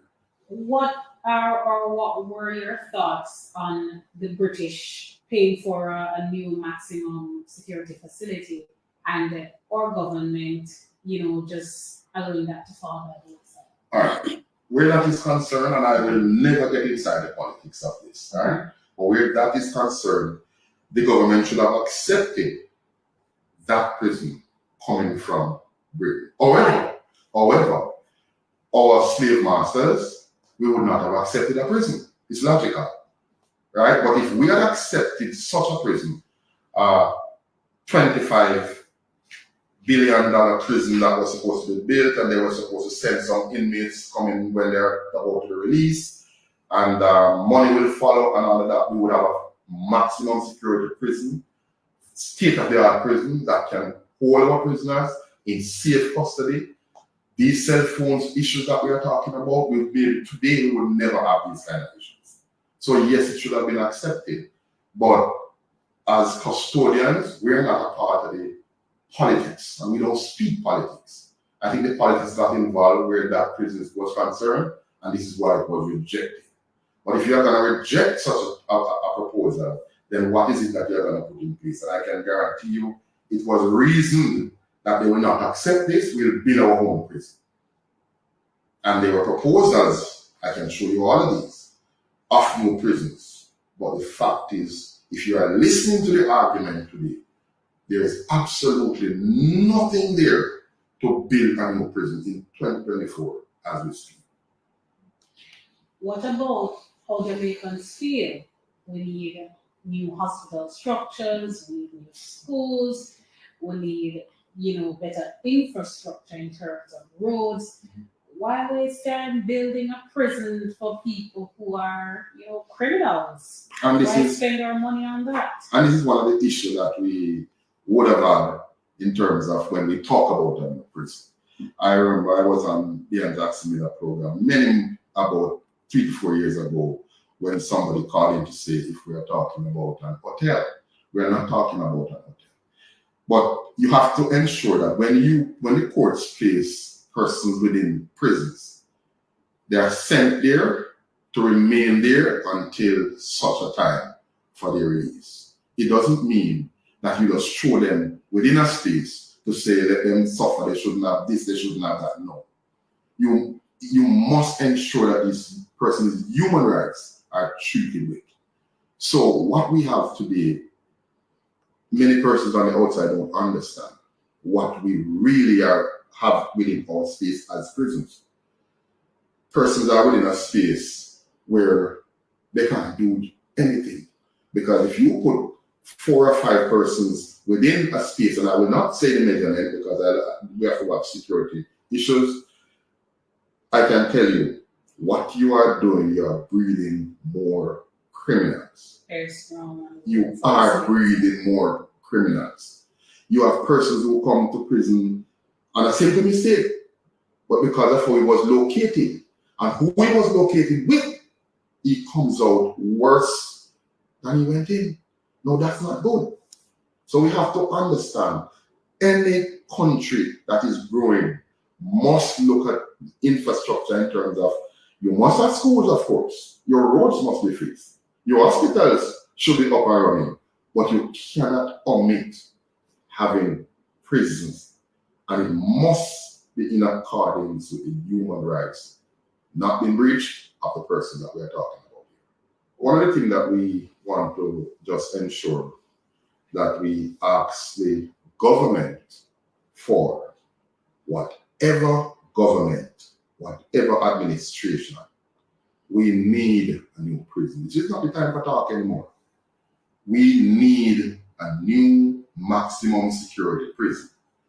If this is not happening, then we are going to have issues as it relates to how Haiti is being treated with, because you have been seeing and hearing how much prison rape you are having in Haiti.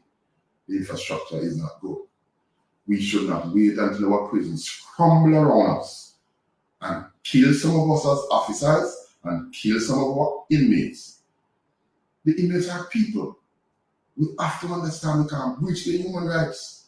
We have to understand that we have to ensure that they are in a space that they are comfortable. I don't mean comfortable where persons might look at it to say, well, then they are too comfortable. But what we have existing now, it's not good. It will not hold for very long. Our officers will continue to do our best. We will continue to ensure that the security of our institutions are not breached. But what we have existing, it cannot continue for much longer. And we are asking the government to look seriously. Stop all this talking. Lands identified, ground broken, and all of this. But nothing happens. We need to move away from that and think seriously at how we locate our inmates. We have mentally ill inmates in our space. And this document I just mentioned here from the Honorable Colonel Spencer indicate clearly that they were building a maximum security prison with a section for the mentally ill. The mentally ill should not even be in our prisons. But where do they go when they commit crimes? So we have a lot to do as correctional officers. I would encourage my officers to continue to do their job to the best of their abilities. But we will call on the government, stop the talking. We need a maximum security prison just to ensure that these two 17th and 16th century prisons don't fall on us, because it is falling.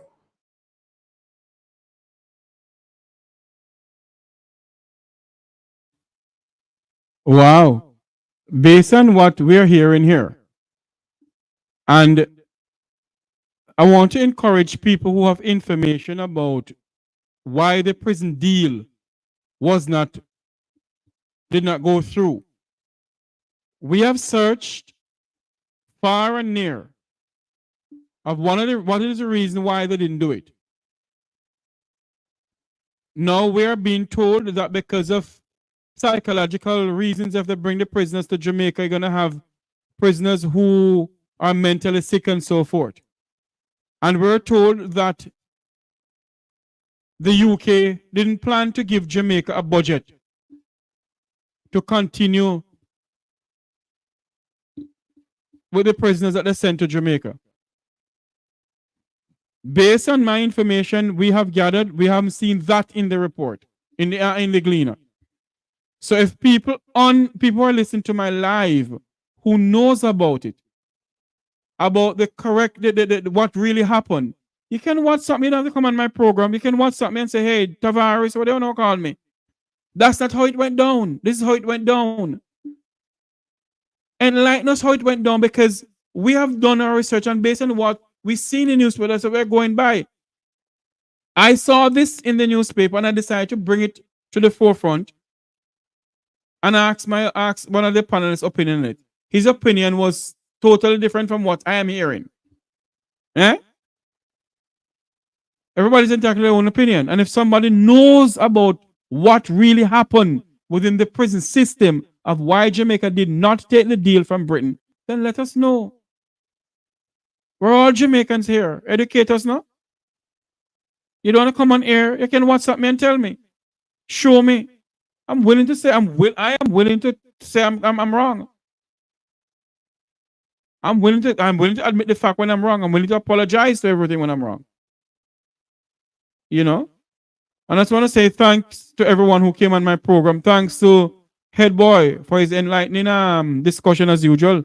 To my good friend, my brother, Luke George Cook, human rights activist in his own right, for coming on to speak to us on short notice. Before I go, I want to read something here before I go to let you all know. We're going to wrap up the program. And what we're going to say is this, that oh Lord, big news coming in.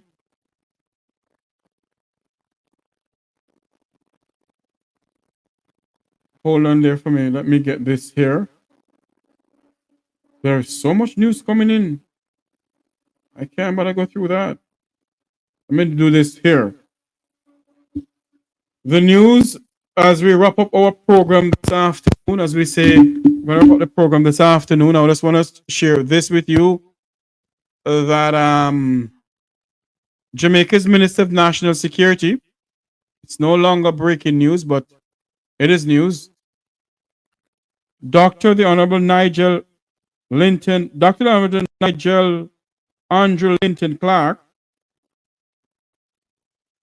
will leave his role as Jamaica's Minister of Finance as he take up a position in the IMF as Deputy Managing Director of the IMF.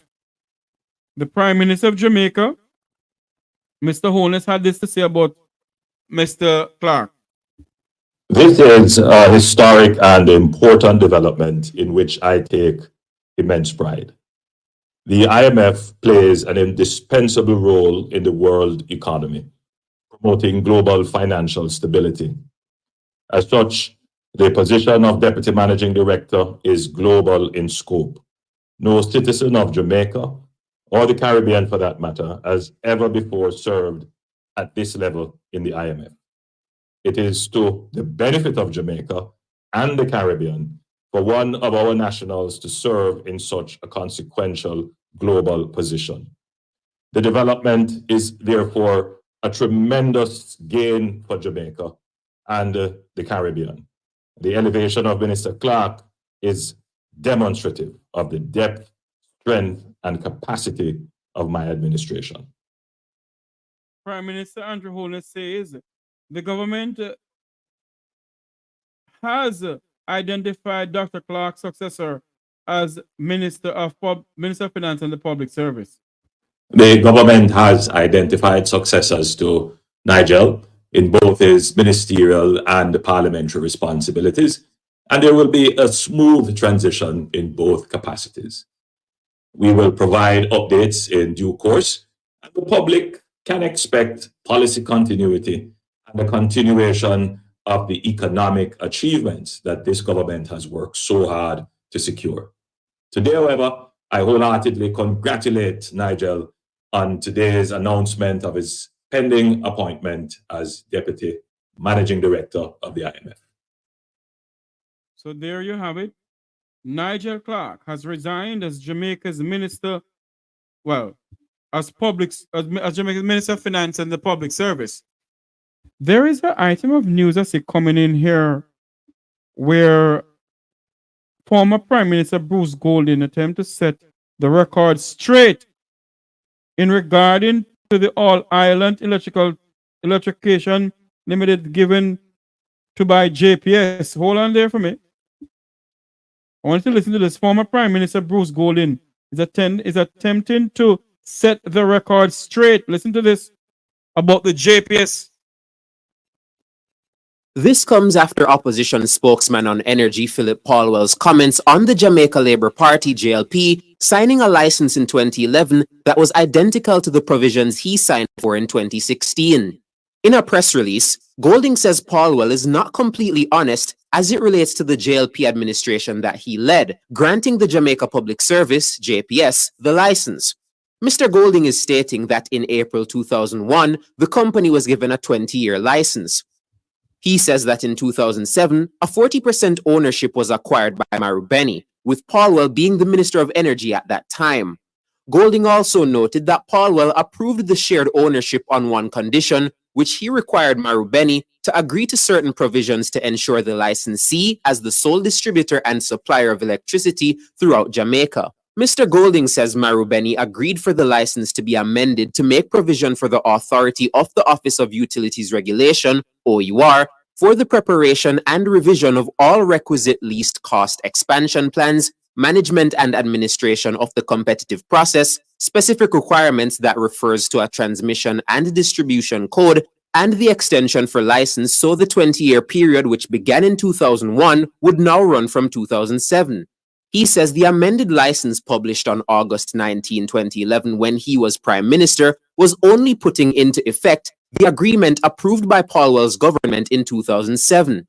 He concluded by saying the license which governs JPS is set to expire within the next 3 years and it is urgently in need of review. Mahiri Stewart. So who must we believe? Who must we believe? One thing I know, but Jamaica need another light and power company. That's one thing I know. We're going to leave the program this afternoon. The Jamaican dollar will open trading this morning, selling for an average of $158.47 against the benchmark US dollar. The Jamaican dollar will open trading this morning, selling for an average of $116.77 against the Canadian dollar. And finally, the Jamaican dollar will open trading this morning, selling for an average of $208.60 against the British pound sterling. And that is the exchange rate for Jamaica. I want to say thank you all for coming on to the program this afternoon. Thank you all for being a part of the program. Philip, yes, the whole Philip Paulwell license extension. I tell you something, this thing don't look good. The thing within JPS and the two parties in this country don't look good.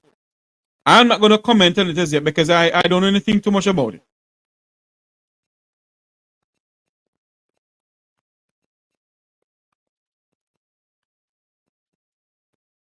I won't say too much about it because based on what I'm seeing here, to me, it don't look good. And for those who have information about the prison deal that David Cameron came to Jamaica and give. And why did Jamaica did not accept that prison deal? I want somebody to call me on my either on the program or off air, give me some details that me don't come on the air according to no and give misinformation. Or have my guests them give misinformation. So I'm asking anyone out there, because we have searched the archive of both the Jamaica Gleaner, the Observer, and other news thing in this country. And we haven't seen certain things based on the information that you have. And the person who's listening know themselves. Call me now and let me know. I'm willing to take advice from you. Please call me and let me know. Because I want to know. Thank you all very much for coming on the program. This is where we're going to stay so long for another afternoon. We may come back later on this afternoon with an exciting episode of the Macroeconomics program right here.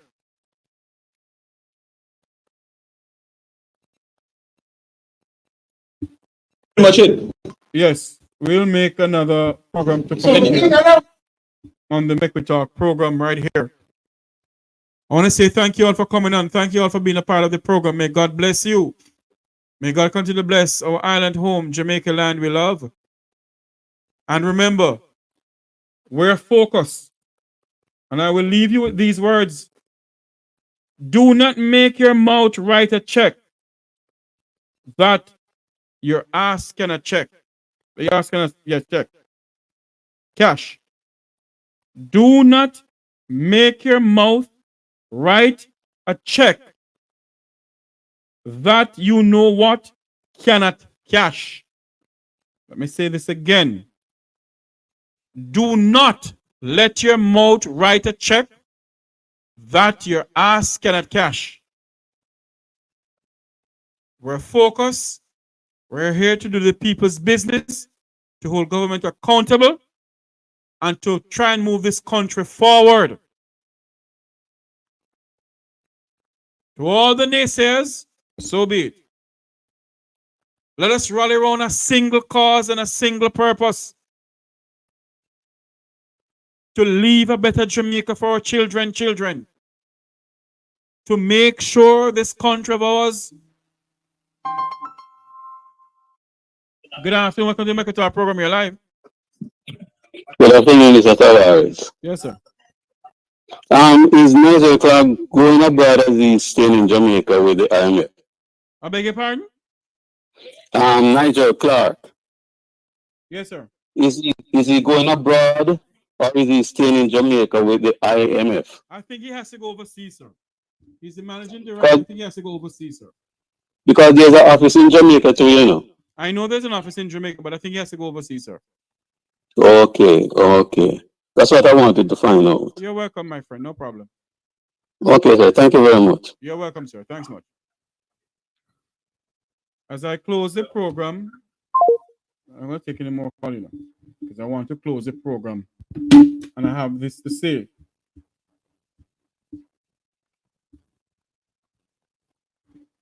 Do not make your mouth write a check that your ass cannot cash. As I leave this program this afternoon, I want to say to all my viewers and subscribers, and to all my fellow Jamaicans out there, let us rally around a single cause and a single purpose for a better Jamaica, to hold governments accountable, to make sure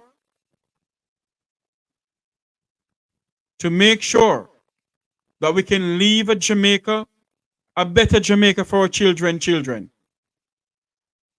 To make sure that the security forces of our country will not breach the fundamental human rights of the Jamaican people.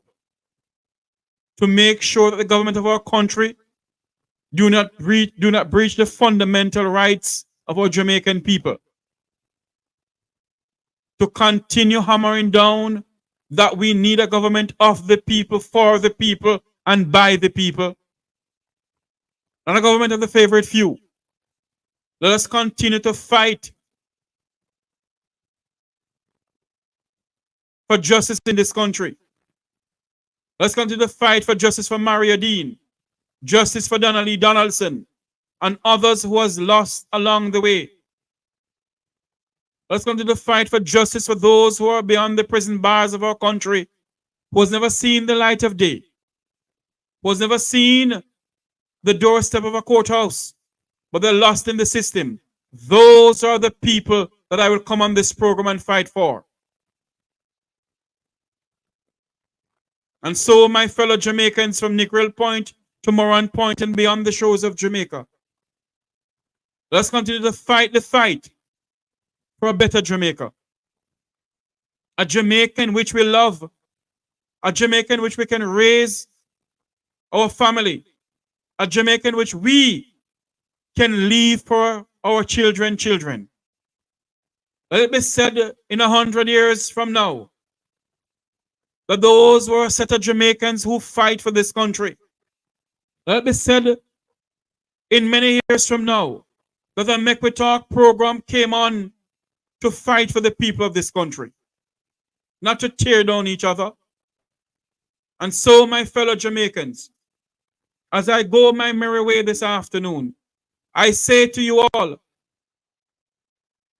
before God and all mankind, I pledge the love and loyalty of my heart, the strength and vigor of my body. I promise to stand up for justice, brotherhood, and peace, to work diligently and creatively, to think generously and honestly, so that Jamaica may under God increase in beauty, fellowship, and prosperity. And as our national anthem said, Eternal Father, bless our land. Guide us with thy mighty hand. We ask the God above to guide this country with his mighty hand. Let us all stand for each other. Let us all stand for justice in this country, because our national motto says, out of many, one people. Let's continue to fight for this country.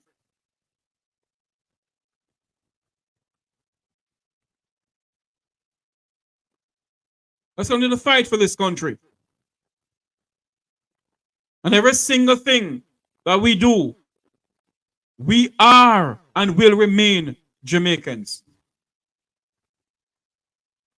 Let's be truthful in all that we do. Let's be honest in all that we do. And remember that this is Jamaica, the land of our birth,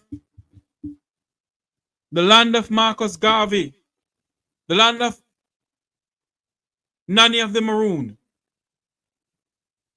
This is our country that we solely love. Do not make your mouth write a check that your ass cannot check. Your ass cannot cash. Do not let your mouth write a check that your ass cannot cash. Thank you all very much for coming on the program. May God bless you, and may God bless Jamaica land we love. Have a great afternoon, everyone. The word is love.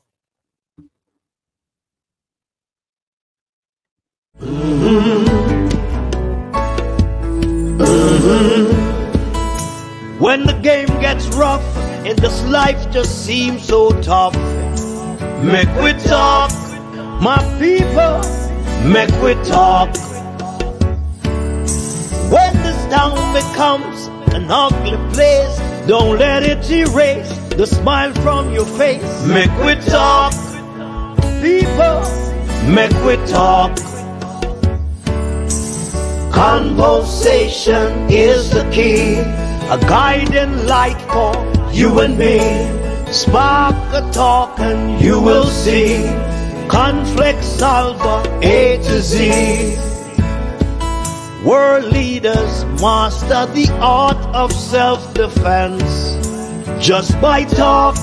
So people, make we talk. Hey, we're living in a world that on ourselves we must depend. Make we talk.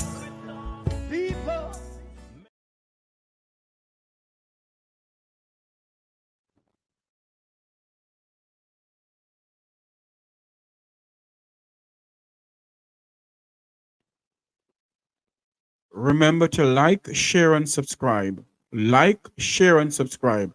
Thank you all very much for coming on. God bless you all.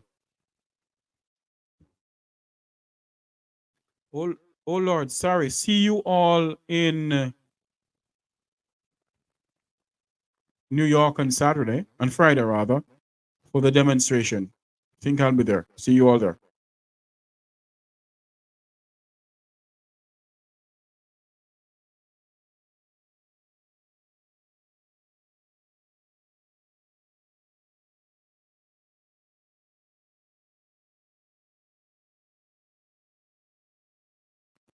Reggae girl.